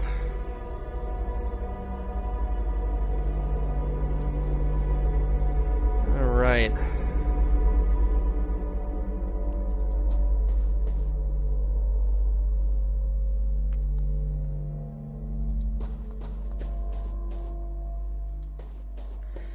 What could my companion have meant? The threshold, I knew of this. Strange memories returned to me of another life before the desert was everything.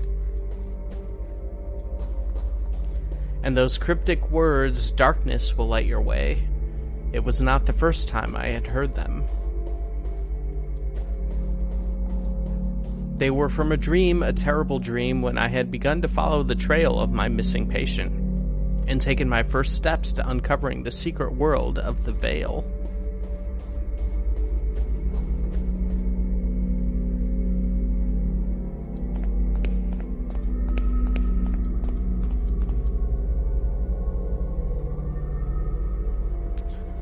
Alright, looks like we have a way to... Oh, wait. Oh, there's someone here.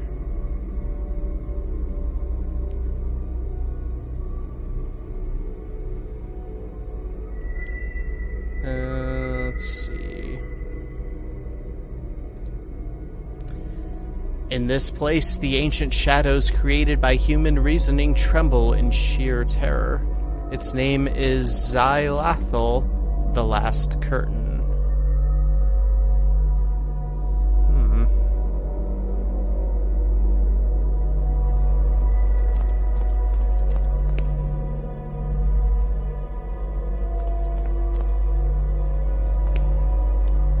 The scorching light of this dead sunset bleeds through my petrified fingers. My eyes burn, I feel them melting like candle wax.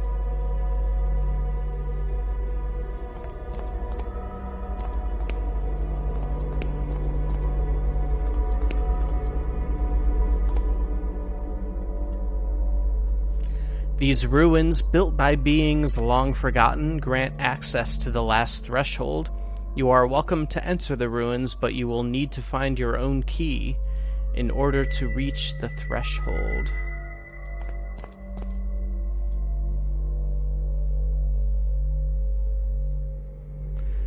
The man at the entrance said that these ruins contain the access to the threshold, but I see nothing. Devitt said it is the starting point, the first place to look.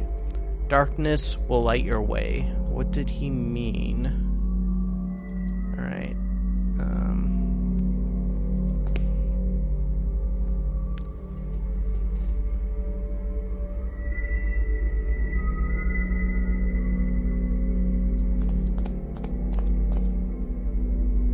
Oh. I see nothing but ruins, but what was it said? Darkness will light your way.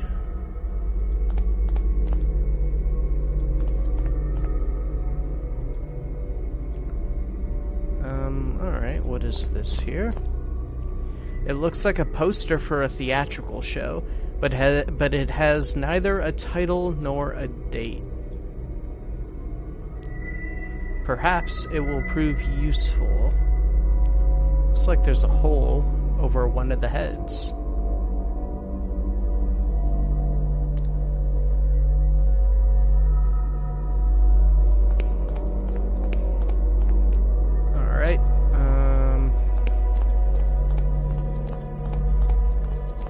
I suppose we'll be back.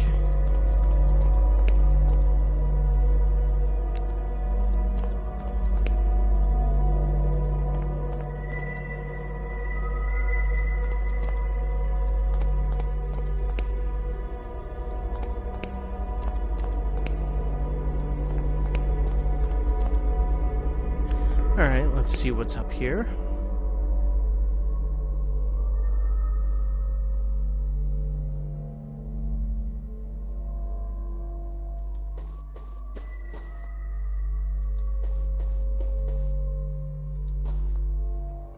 Raise your arms, for the wind calls our name. The hour has come for us to take flight one last time.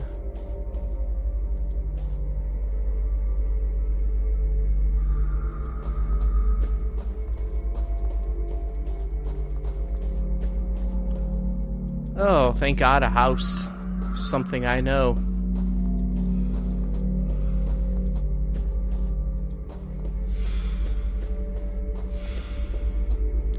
A light is on inside, but I cannot see the room clearly. Alright, let's head on in.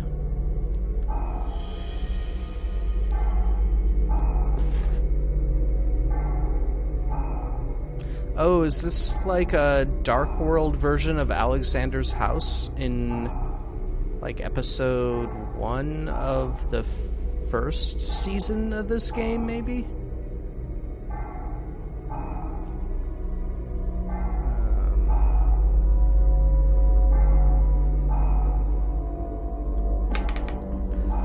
The pendulum strokes are sickly slow, but they seem to keep time in this place. A diffuse gray light seeps through the glass. Barely any light is entering. A silhouette of a strangely shaped head.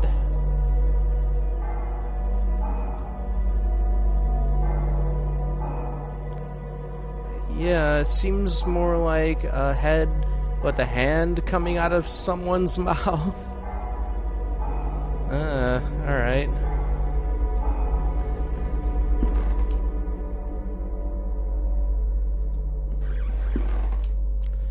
The paintings lack any form or composition. They are a uniform shade of the purest black imaginable.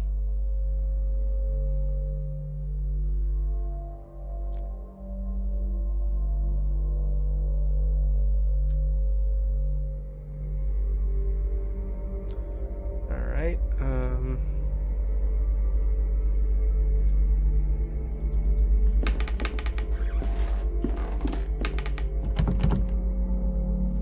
the door is locked.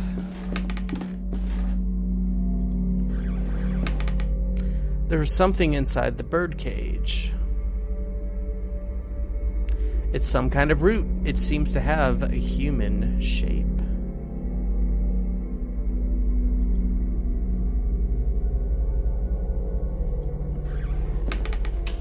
Alright, this door is unlocked.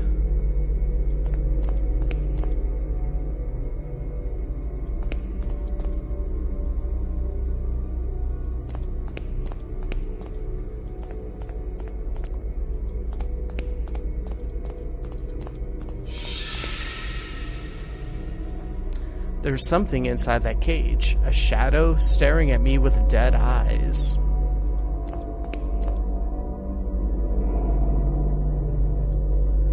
I can see something in it, no, through it, as though I were staring into a dark void.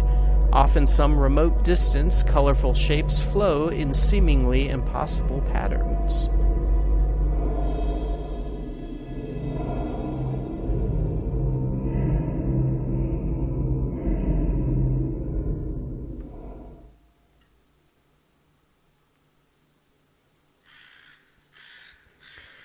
Jeremiah Devitt, Edward Street 24, Westminster, London, correct. I should cease stalling and send it. Set the plan in motion. But what then? Lead my old friend through this dangerous journey?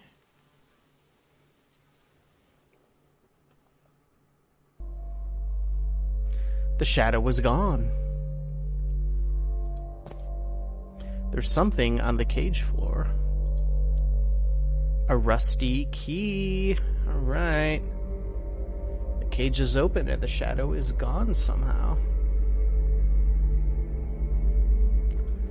Alright, well, let's see if this rusty key can unlock that locked door that we passed on by a little bit ago.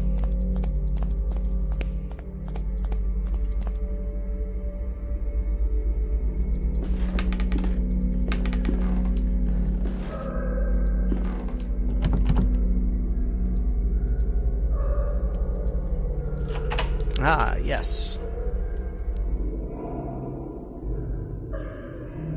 Oh boy.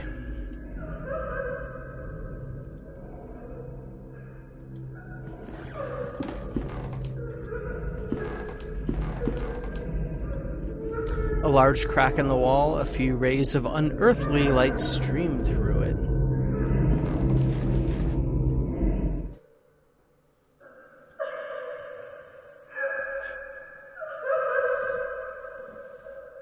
Alright, I suppose we should interact with it.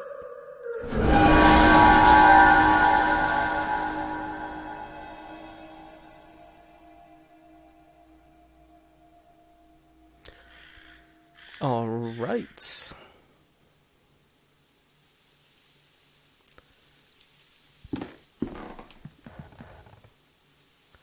Let's see, the words of my father, so much has happened because of them. Alexander swears that this time we will succeed, that the Hoopoe will undo all our mistakes, free us from the terrible haunting gaze. But should we not accept the consequences of our actions?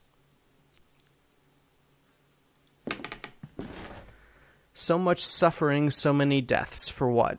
What have we attained so far?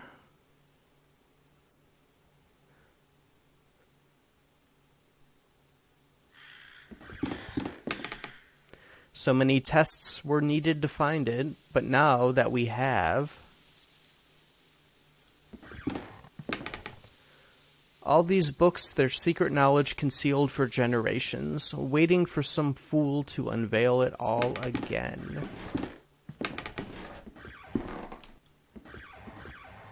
A small bird that managed to lead the others through the treacherous fog. Raymundus chose an apt name for the compound. This letter, Videte ne quisiat. It will be enough, I think. It's time to send it. I'm just not sure that it's the right thing to do. Well, probably not. Probably not, considering what's happening here. The shadow has vanished. A slate disc. We'll take that. Always nice to get an inventory going again. No, there doesn't look like there's anything else.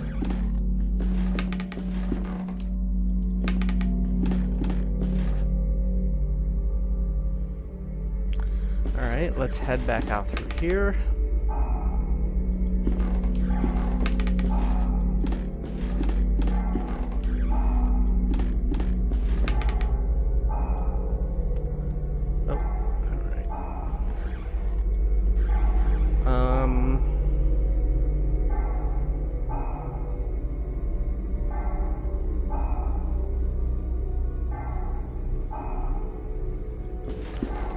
Alright, let's head outside. Yeah, there was a way through here. Rocks have been piled up against the wall as if to conceal something.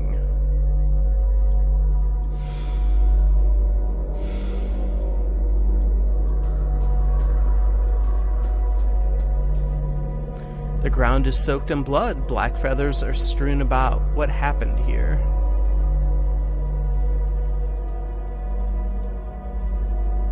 I don't need to cover the root with blood. You don't need to cover anything with blood? The poster is going to be ruined here. Oh, okay. An old gramophone. There is no disc. Well, we have a disc right here. Let's play it. When I put the disc on the gramophone, it started spinning on its own. Wait, is that a melody coming from the house?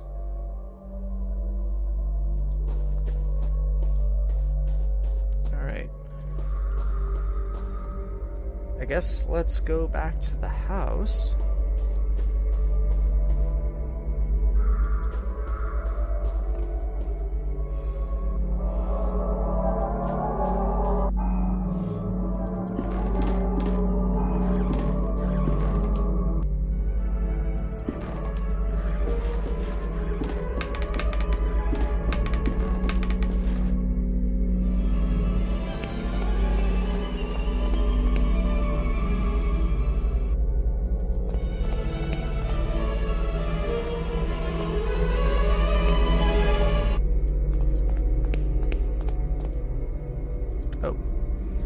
Ugh, there's a dead cat on the floor. I think it's rotting.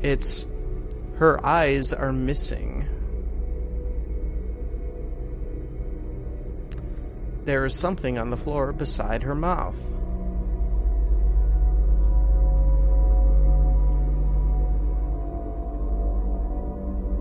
Alright, golden key. A small golden key.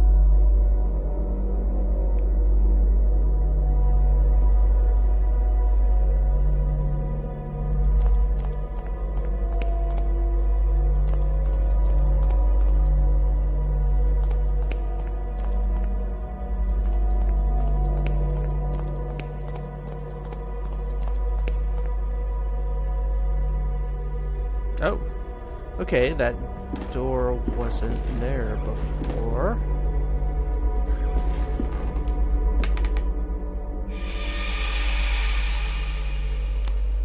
Well, hello. It is just the shadow of the lynx projected onto the wall. Sure, Wakefield. Sure, keep telling yourself that. A lynx.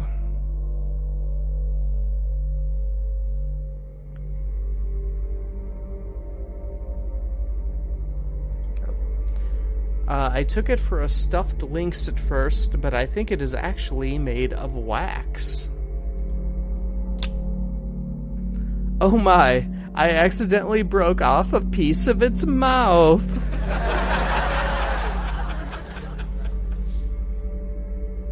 Way to go, Wakefield, way to go.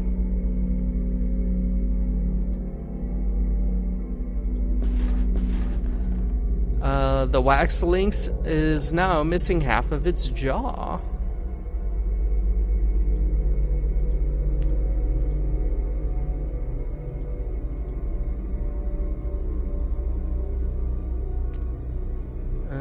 Let's see. Alright, well, we have our locked door up here, probably. Yeah. The hatch is locked. Well, let's see if this key works on in there.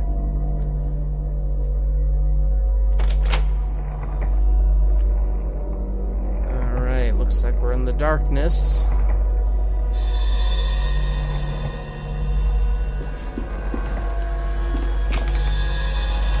Oh, hello. You are of no worth to us anymore. There was barely any worth to begin with.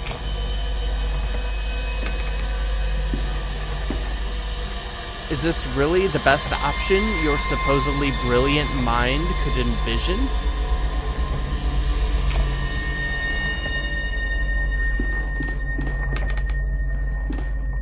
A few meaningless words, a pathetic attempt of your guilt-shattered conscience to remedy the situation, and then you hoped to wash the blood from your hands with a cheap exit.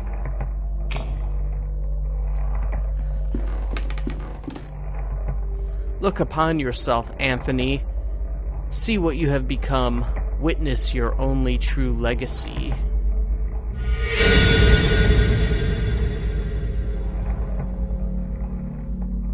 Is that Mr. Beechworth? I see something through the shadow, slowly taking form.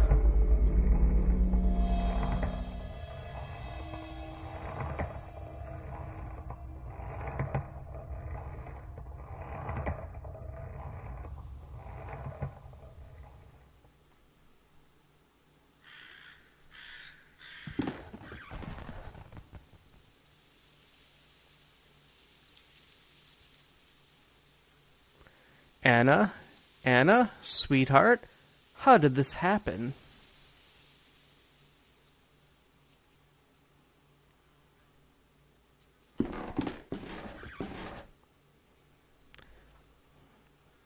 Too late. It's too late for us. Alright, yep, we're definitely flashing back to episode 1, season 1 stuff.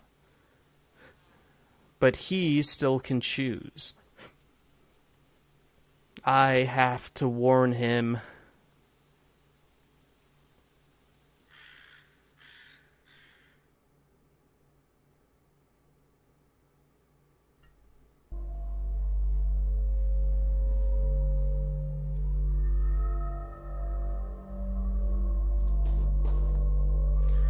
There's something on the ground near where the masked person was standing.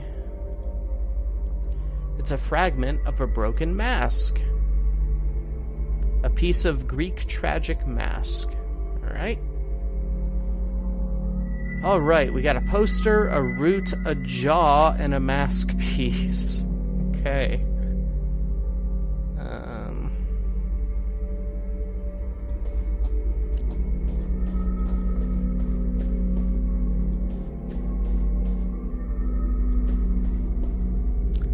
Look to the sky, it reaches to the earth, but will never meet it. Can you see the magnificence of this infinite horizon? The cold, unattainable, all-embracing darkness. This is the outer limit of the threshold.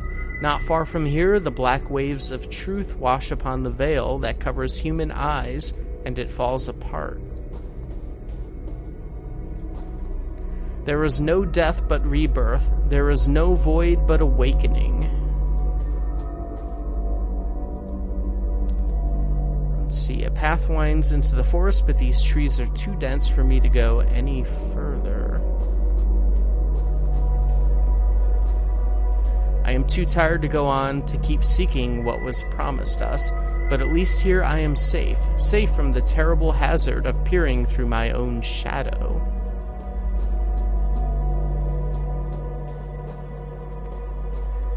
Yikes. Alright.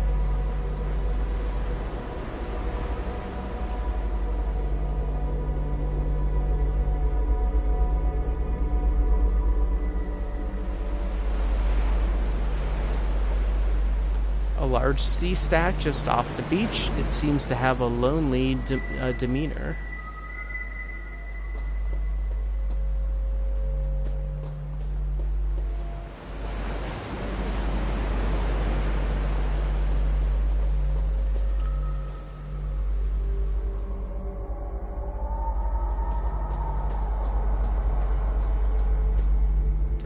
There's a hole in the ground. I have seen gardeners digging holes like these when they need to transplant trees. These trees are the only reminder of life around here. It's as if they are guarding the statue. Let's see what this statue is. Underneath the statue's hood, there's an empty hole where a face should be. I remember seeing statues like this in Professor Wright's garden. Oh my god. I hate those statues so much. An ancient oak stands tall above my head, casting an eerie shadow upon the building's wall. Alright, let's head in, I suppose. The shadow of a child is sitting in the corner, shaking in terror.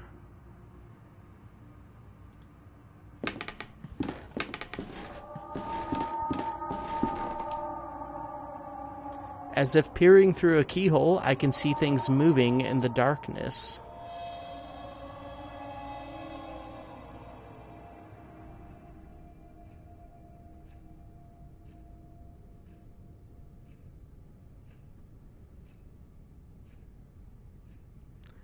I like the style, but those themes, does Lena approve of this kind of art?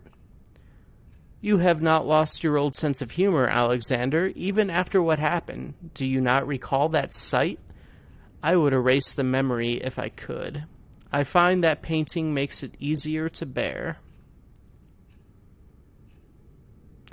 What brings you here, anyway? It has been years since we have heard from you. I thought our old cause had been long forgotten. Listen, Ashdown, what if I told you I have found a way of crossing safely?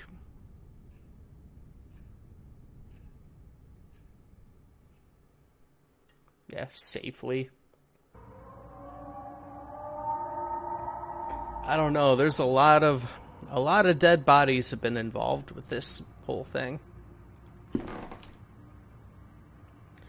Dazzling light shines through the windows.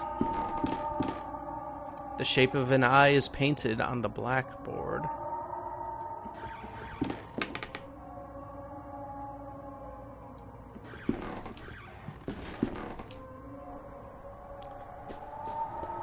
Alright, let's head away from here, I suppose. Back down to the beach.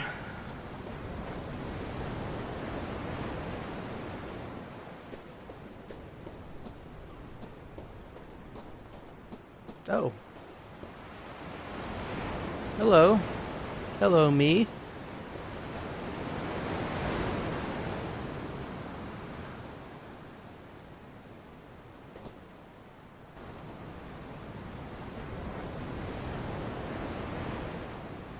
Oh, interesting. Okay. A colossus born of rock and craftsmanship, relegated to the briny backwaters of this nightmare and to the emotions of injury and despair.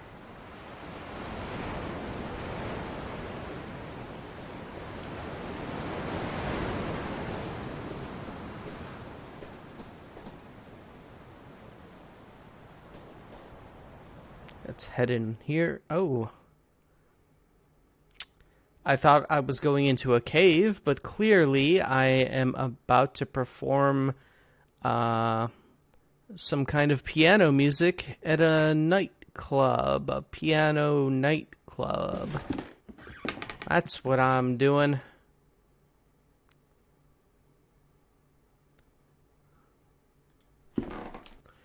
It looks like a piano key.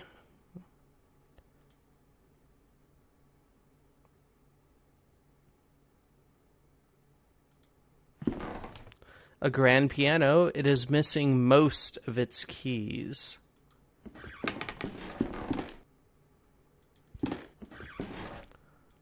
Hello, everybody. Yeah, I know you're all here for the show. However,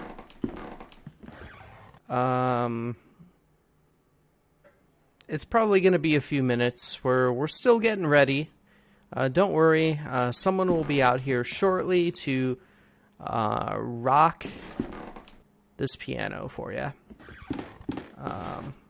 Thank you for being patient.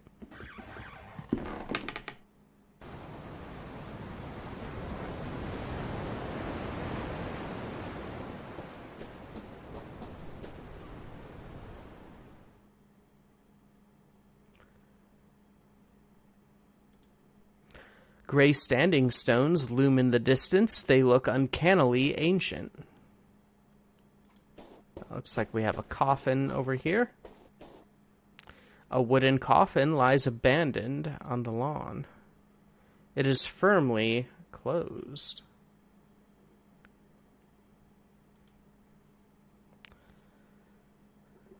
Will the jaws of life open it up? No, I guess not. These statues, it's almost as if they are the children of the standing stones that dot the horizon. They are less weather-beaten at any rate. Underneath the statue's hood, its face bears an evil grin.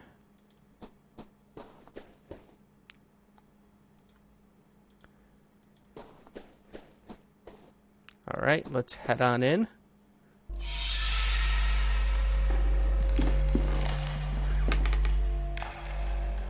What is this? Shapes are forming through the shadow. I cannot look away. I must see.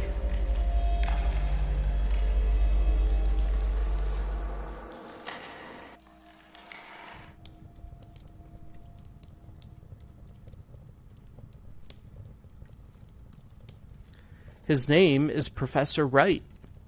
Right, yes, I recently had occasion to meet a disciple of his. He referred to himself as a psychotherapist. I had the impression that Wright's methods were more closely resemble those of my trade than those of yours. He is eccentric indeed, but I think his thesis may be proven correct. If so, we might have found a way of reaching the threshold without attracting the attention of the custodian. Who the hell's the custodian now? A shortcut, you might say. A shortcut through the veil. The problem is in the method itself. It has some unusual requirements, and we would need a man of great sensitivity who knows the perils of reaching the door.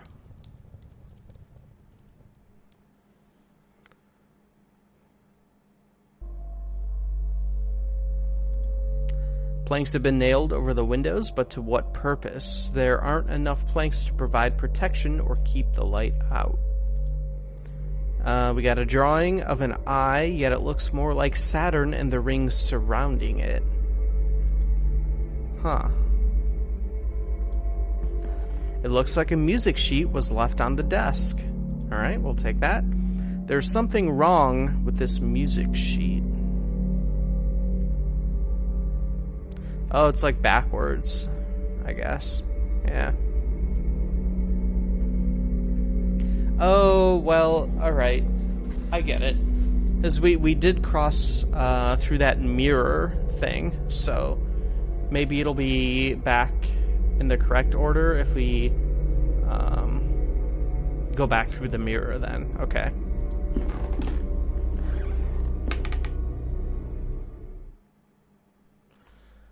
Alright, oh.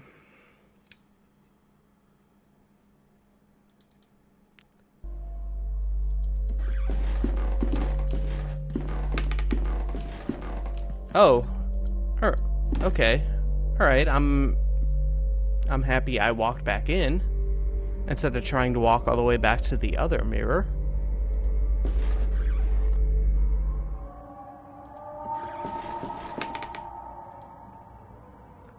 Okay, there's something still wrong with the music sheet.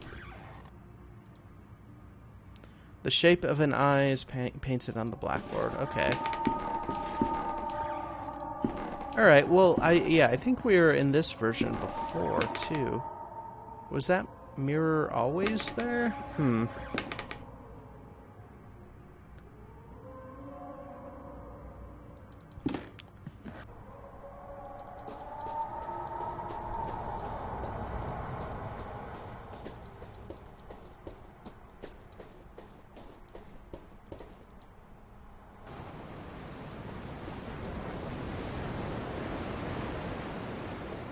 Alright, is this also a piano room? Ah, yes, like the one down in the caves and tunnels below the professor's puzzle house.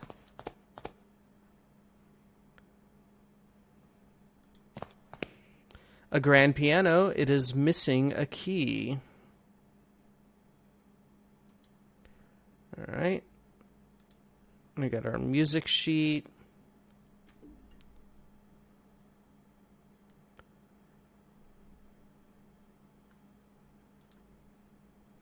I think I could play the melody, however the piano is missing one of the keys. I would need to use it. Alright, we got that. The key fits perfectly. The melody seems simple enough. I think I could manage to play it.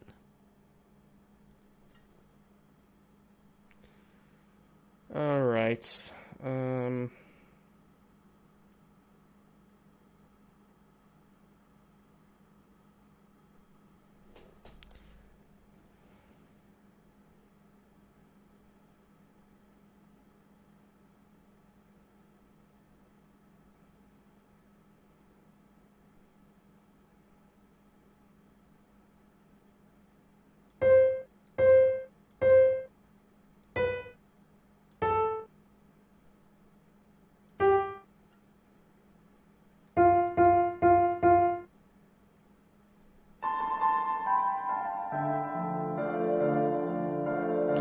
Alright, not very hard.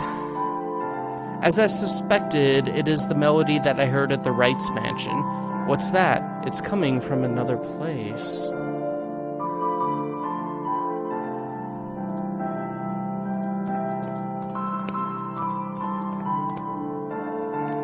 Alright, nothing else here.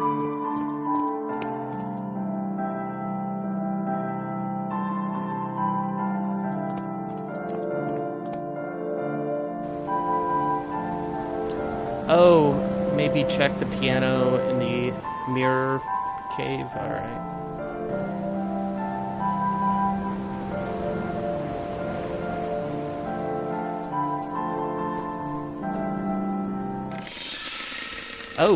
Oh my.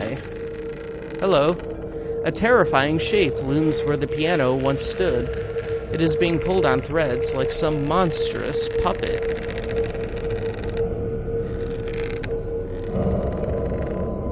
The threads converge on a distant point. Something is taking form there in the darkness.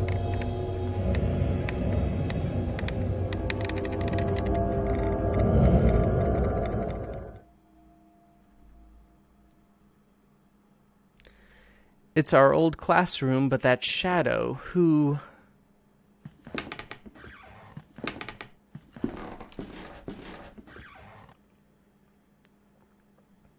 This is not possible. The shapes beyond, the light. My fingers. No, do not come any closer. My hand. My hand.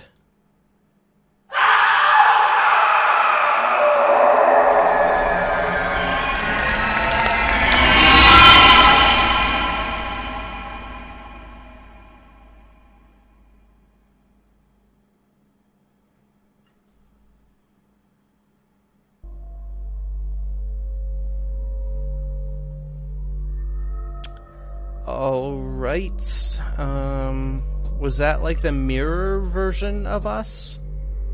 Cause that sucks. There's something on the ground near where the masked person was lying. It's a fragment of a broken mask. Alright. A piece is still missing.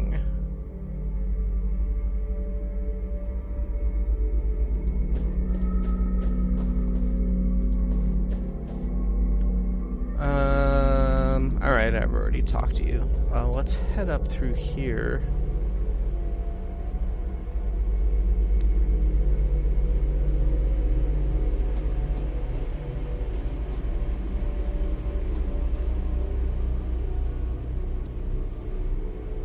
There are two curious symbols engraved on the stone.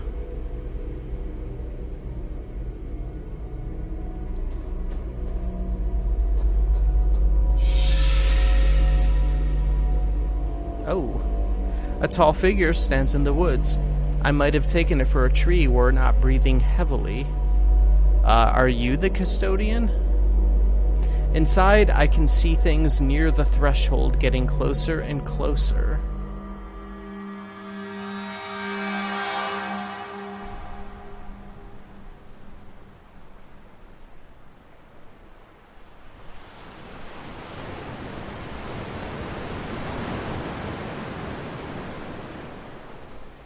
After what happened to Father Glynn, I think they will shut down the school. Anthony, that thing we saw, I don't know what it was. But what about your father's diary?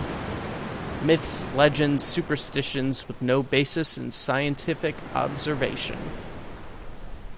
Anthony, talk to us. All right, my father discovered several ancient myths pertaining to the Veil. They come from a variety of cultures and hence take many different forms, but they all say something similar about what resides near the threshold. An ancient being that sleeps within the fog, protecting the door from intruders, a vengeful custodian. But no matter, at any rate, my serum was a failure. We got but a glimpse of what exists out there, nothing conclusive.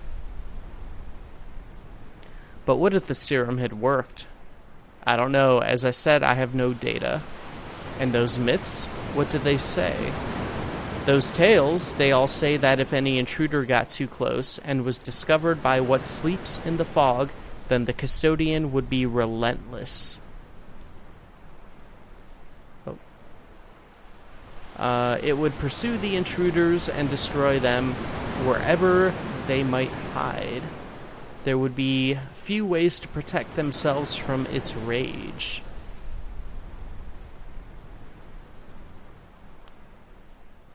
Uh-oh. Alright.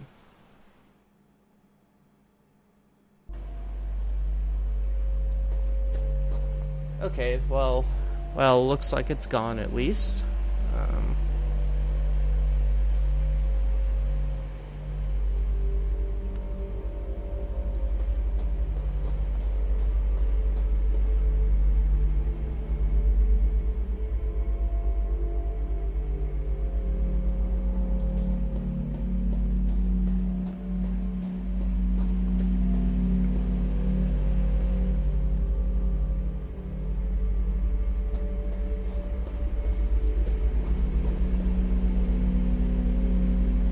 Oh, okay.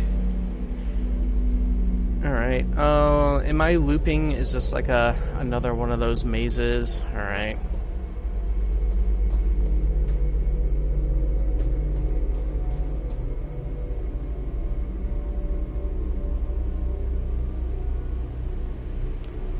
Okay. Alright, we can go up.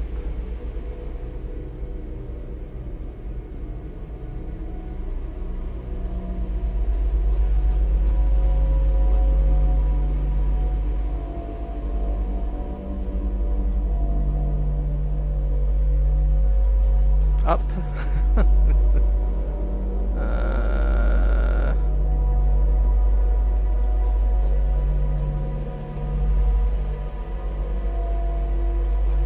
I guess I'm not gonna do anything until I find some tree symbols.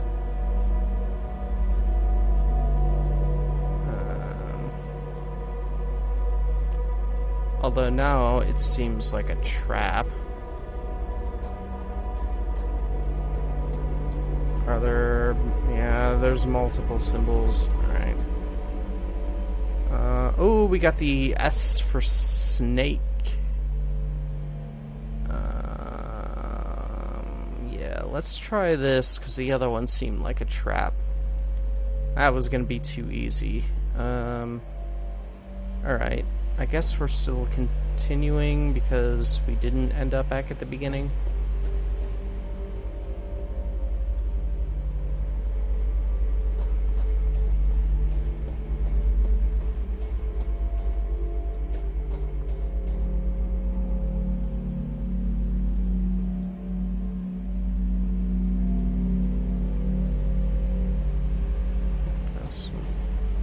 Try that.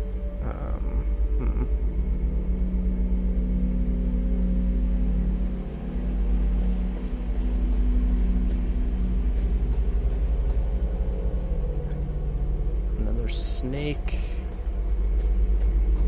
Well, we already did snake. What do we have here? There's that guy. Is there any more?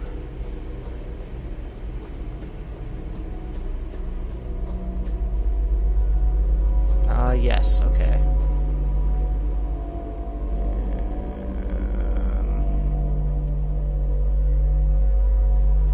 I'll try that. Okay, so far so good. I think we did that one first.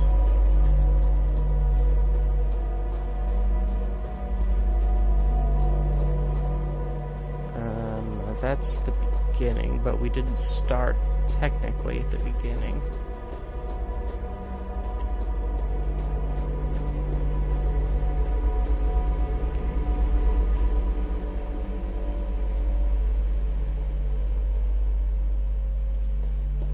Try this. Okay, cutscene, that's good. Is this Devitt? A shadow strongly resembling my patient stands in the clearing. Alright. I can see through it, just like the other shadows. 4 men are making careful preparations. I know not for what.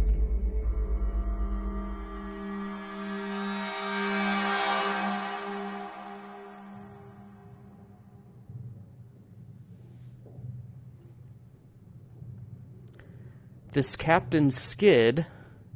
Devitt, are you certain that he can guide us safely through the fog? His results are extraordinary, Anthony. It is the best chance we have of avoiding the gaze of the custodian. There is no doubt that the captain survived an encounter before. He even kept a companion from harm. We will finally see what lies beyond the curtain. It is time.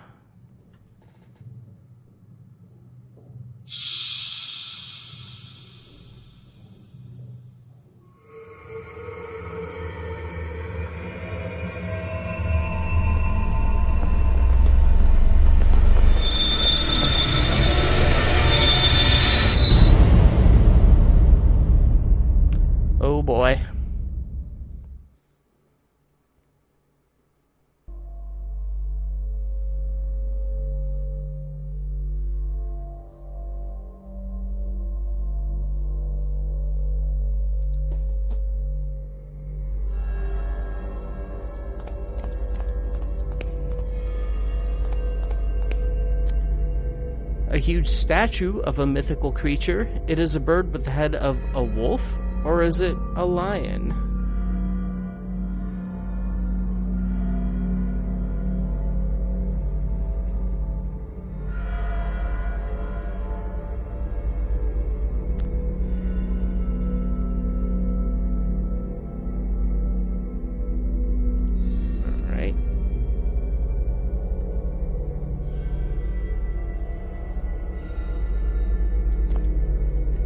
The inscription reads 30 birds.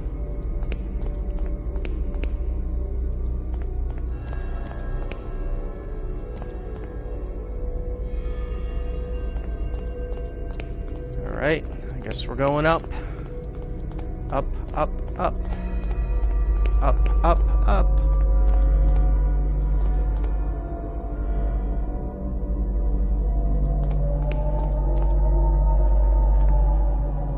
An enormous black feather.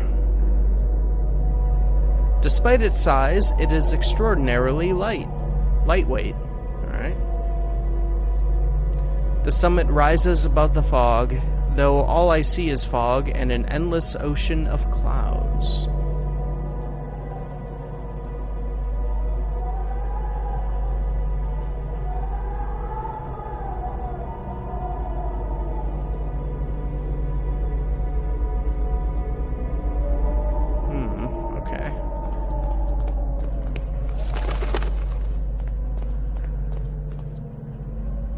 What's that noise? Something's out there. It's getting closer.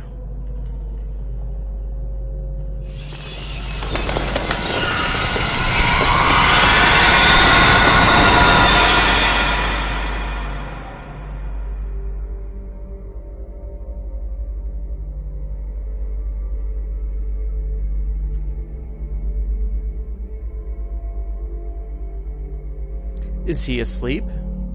He is now. It has been so long, I had begun to lose hope that he would ever awaken. Were you able to speak with him?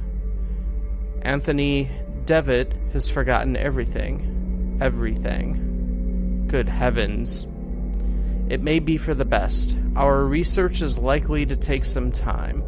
If he truly has amnesia, his condition will protect him until we are ready. But should we fail, remember what happened to Hugo. Ashdown entered the Vale in full knowledge of what might happen, and we will succeed where right failed. We will use the serum to induce primal terror in a controlled environment. In one stroke, we shall overcome all of our obstacles. But when the time comes, we must have a means of guiding our dear friend back to us.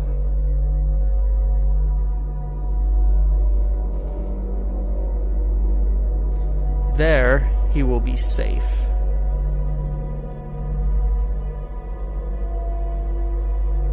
Alright, so Anthony just had Devitt, whatever, had amnesia, but he was doing all this horrible shit too. I don't think I want to find him anymore. There's something on the ground near where the masked person was kneeling. It's a fragment of a broken mask. Alright, can we complete it?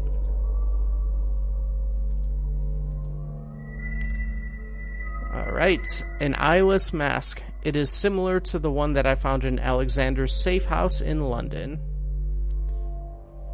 So, yeah, while Alexander's clearly the ringleader, I mean, everybody else was just so happy to partake in this horrible thing, true terror, serums. Lots of bodies ended up being caused because of this. And Devitt was pretty much a willing participant.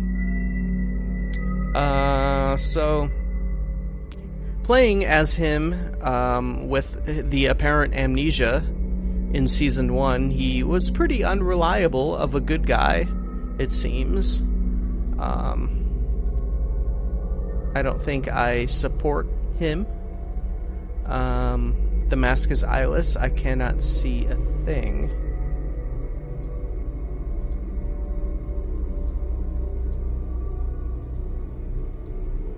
Alright. So...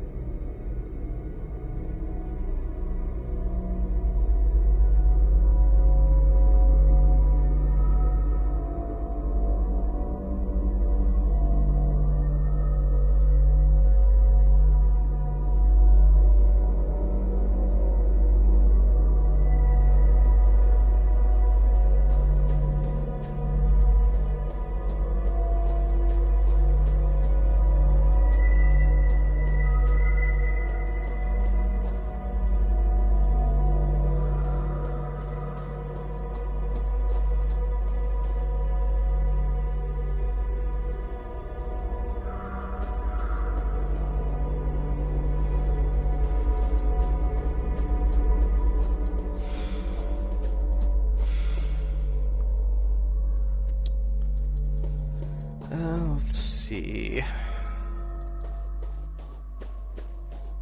Have we been down here yet? I do not remember. This place is kind of like its own maze for sure.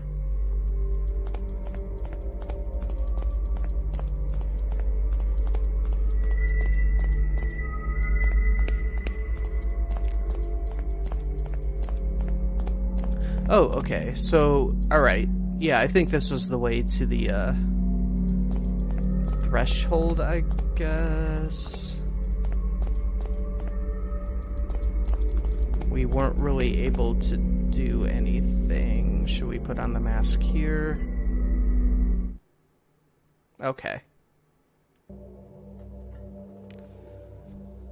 Alright,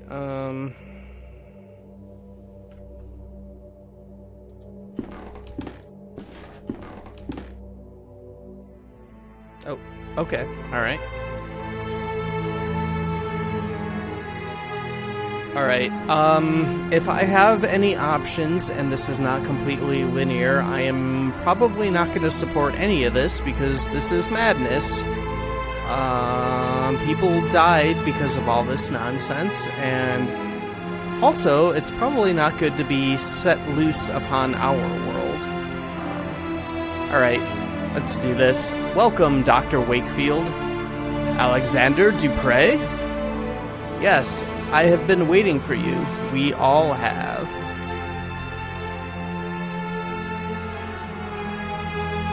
We looked for you, Kaufman and I. I am truly sorry about your friends. Sometimes terrible fates befall the companions of travelers. The other world protects itself. It conceals itself within a veil, and it reacts violently when that veil is disturbed.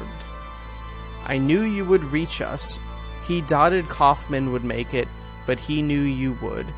Okay, so this further supports my desire to not support any of this. Making us a pawn in your otherworldly schemes. He? The first founder of the Order, the Artifacts. Do you not yet know his name? Was it this Ashdown guy? Do you mean Mr. Ashdown? No, Hugo came here long before the rest of us, but he made a terrible mistake. He peered down into his own truth and he was transformed. Oh, okay. Really? Is it gonna be Devitt the whole time? Do you mean Mr. Devitt? Truth can be hard to accept. Alright. Anthony's not the ringleader. It's Devitt. The whole time. Yes, Jeremiah gathered us all under the same rule. Vedete ne qui sait. See that no one knows. Finally, I know what that means. See that no one knows. We knew of the final truth which lay beyond the threshold. This is what the playwright was committed to finding. This was Jeremiah's obsession. The first language which is said to grant the power of creation. After our experiment at school, we realized that the path of the Ancient Ones was watched by a fearsome guardian. We needed a way to circumvent the inexorable gaze of the bird. I found Captain Skid, who had met the bird and lived. We decided to use him in a test. It was a catastrophe. We eventually found the survivors, but their memories were incomplete. Jeremiah had fared the worst. He had been left devoid of any memories that were related to our efforts. We were desperate to find a solution. Hugo tried and failed, and then Anthony and I miraculously came across a formula that had lain forgotten for centuries. At last, it was time to bring Jeremiah back into our ranks. That was nearly a disaster as well. I did not anticipate Anthony's sudden madness, or the extent of Father Ernest's decline. Mercifully, Jeremiah's life was spared. But something else was wrong.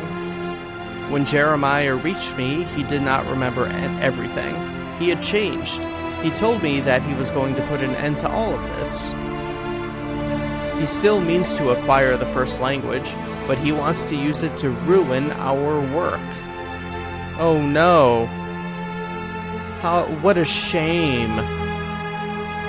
He has already crossed the threshold. Once he learns the final truth, none of this will have ever existed. The Order, the Door, or ourselves. Oh, including us? Oh, damn it. But should I trust you? Why would I trust you? You must stop him, Doctor. You must stop him before the curtain closes forever. Alright, I can pause. Well, shit. I don't know what to do now.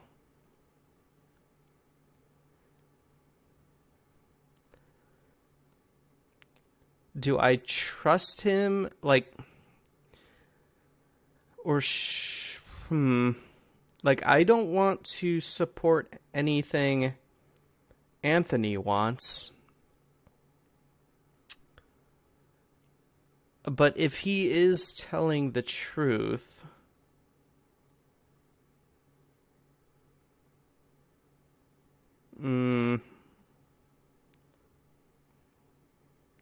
and I don't like this. I don't like this choice.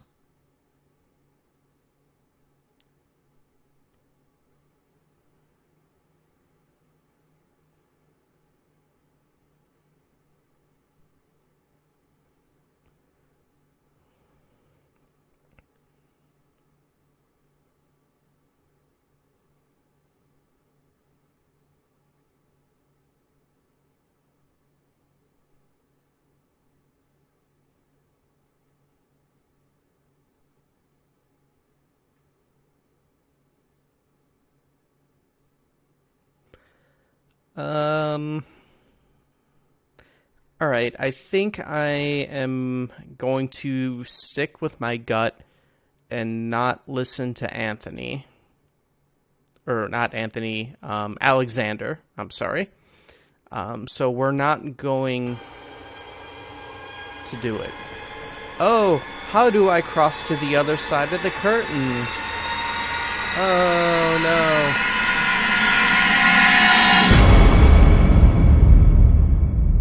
The moment has passed. Now it is too late. We are doomed.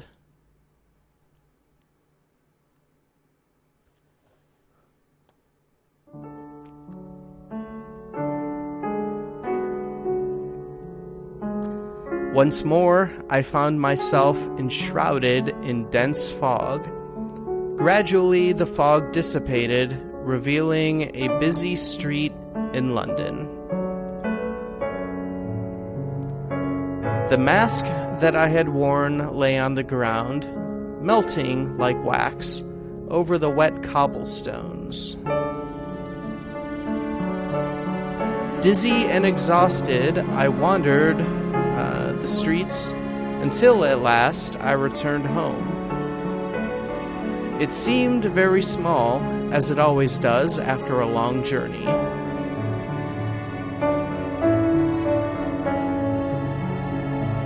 As I removed my coat, I found a feather in one of the pockets, the same one that I had discovered before being engulfed by the black mass of the Simurgh.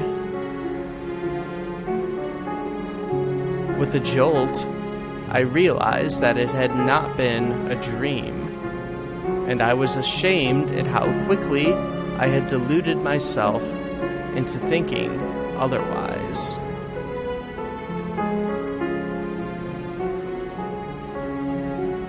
I kindled a fire and placed the feather on the crackling flames. As it burned, I heard the distant calls of crows in the street. Despite the heat, I shivered. My patient and friend, Jeremiah Devitt, had sacrificed himself. He had accepted the consequences of his friend's actions, and his own as well. Alright, yeah. Alright, I think this is the ending I'd want then. Devitt did some awful things, and he sacrificed himself to make things right, and I allowed him to do that, not listening to stupid Alexander. He had crossed the threshold, leaving the veil through the red curtain of truth, and forever closed the last door that had led to those horrors. Yeah, but on the other hand, what was on the other side? Oh, man. Who knows if we would have even seen much. But I had not found the strength to follow him. I could not take his place. Oh, so that's what we would have... So, the option, like, if we did go through the curtain, we would have taken Devitt's place and saved his life?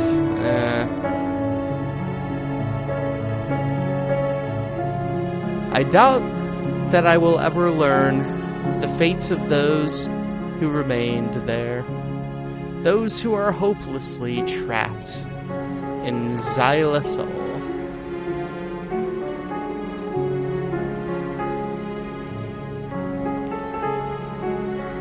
My thoughts now turn increasingly to the last mission to which my friend Kaufman entrusted me. I must make sure that no one ever learns what we discovered.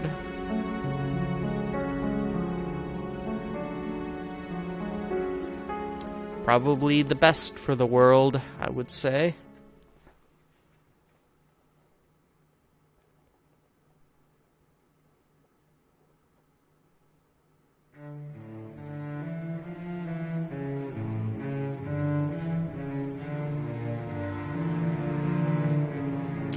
Alright, and looks like we got credits.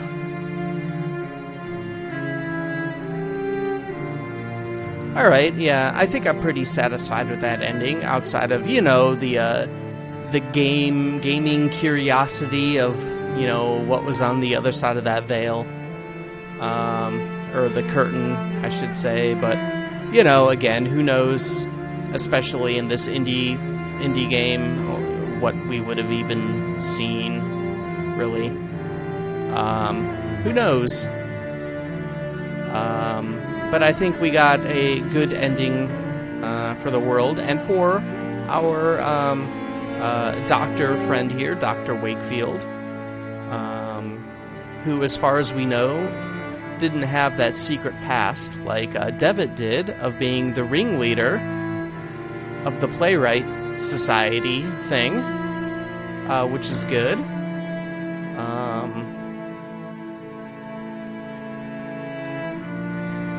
And, you know, Devitt getting the amnesia and then going against Alexander's wishes and fixing everything, sacrificing his life. is, I guess, a good deed, considering the bodies that have piled up with all this Lovecraftian nonsense they were doing.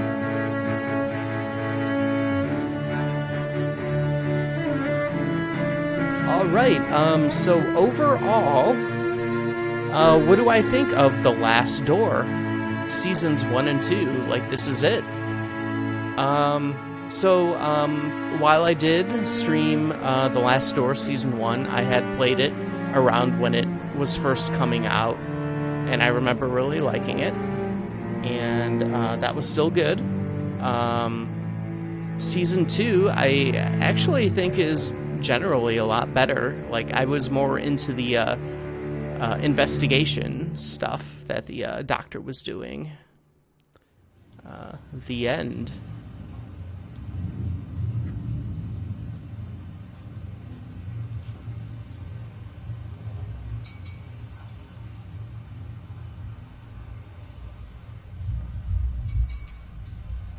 I mean, I hear sounds. Are we getting something else? Oh.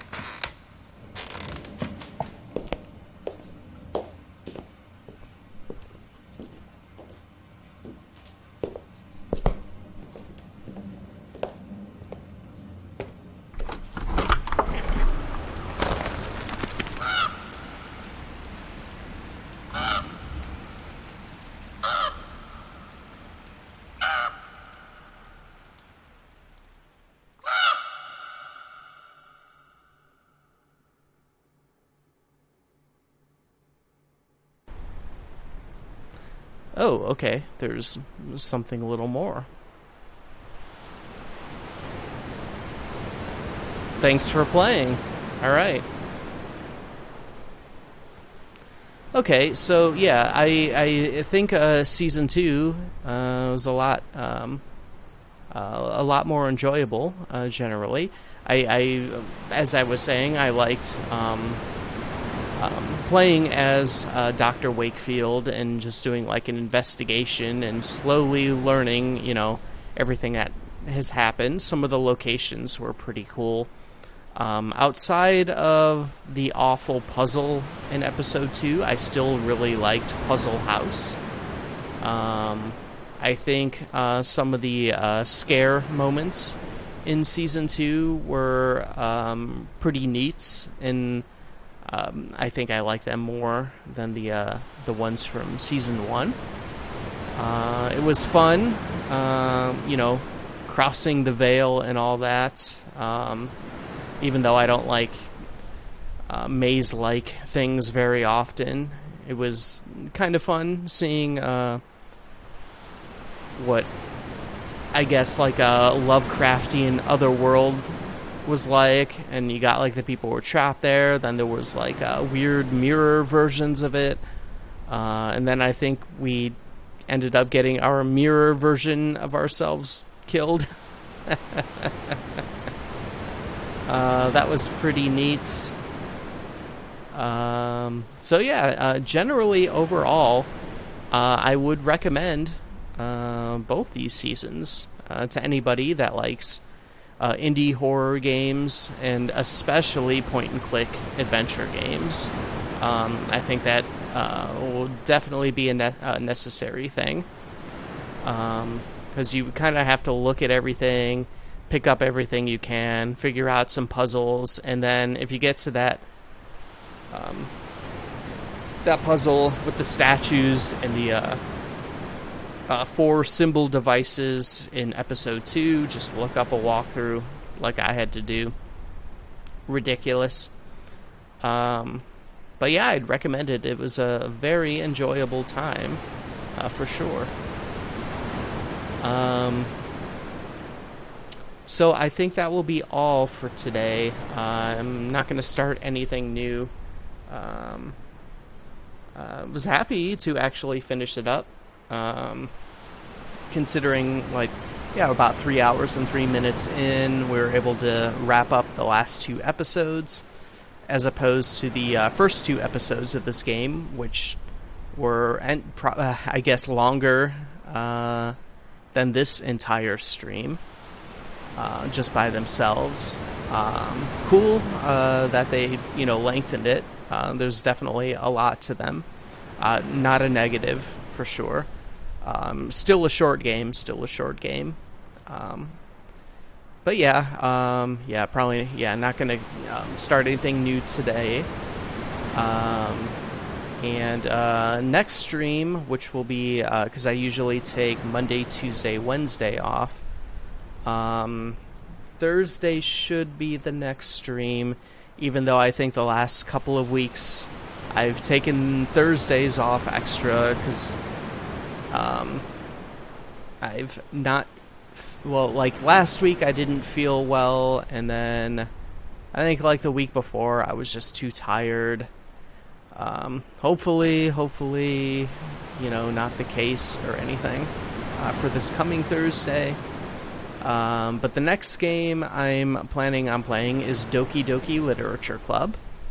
Something a lot more colorful than most of the games that I've been streaming. Everybody probably knows this one by now. I know this one. I've played the original before. Around when it first came out, and everybody's like, "Oh my god, you got to play this game!" Like, there's a crazy twist, which was the thing everyone was saying, and I'm like, "Oh my god, this looks like one of those anime dating sim games. I don't play those." And it was worth it. It charmed me. It was fun, dark, sad, depressing, great, just everything. But what I will be playing, I'll be checking out that new version that came out, like the Doki Doki Literature Club Plus, or whatever it's called. So that'll be interesting, even though I'm... excuse me, I'm still going to be playing it on PC.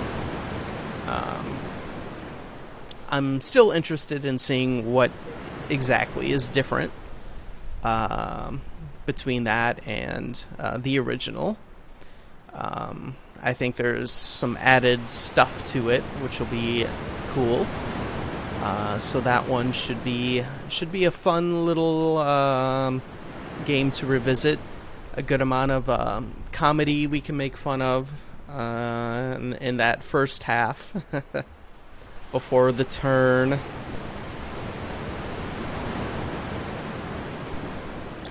So yeah, until then, and I'm still waiting on, still supposed to be getting fiber internet. So after that, I'll be able to have better stream qualities, and we'll be able to run games that look better than this. Which I'm definitely looking forward to. Then it'll be, oh my god, what should I play? That is probably still going to be a while, though. Last Tuesday, it was supposed to be about a week and a half at most. And last I heard, now it's going to be like, oh, maybe by July 7th. Oh, because, nothing is ever easy with internet service providers. But, yeah. Eventually we'll get there, but there's still plenty for us to play through in the meantime. Yeah, with that, I will say thank you, anybody who popped in to watch or will be watching in the future afterwards. Definitely not expecting too much. I know everybody is watching GDQ, which is great. I've been watching that all day today myself, pretty much, even while I've been playing my own side games. I started Cyberpunk 2077 yesterday and continued with that today. Still having GDQ on in the background also. So I get that. and I'll probably be going right back to that. Alright, so, yep, thank you everybody, and yeah, until next time, have a good day, morning, afternoon, or whatever, and see you next time.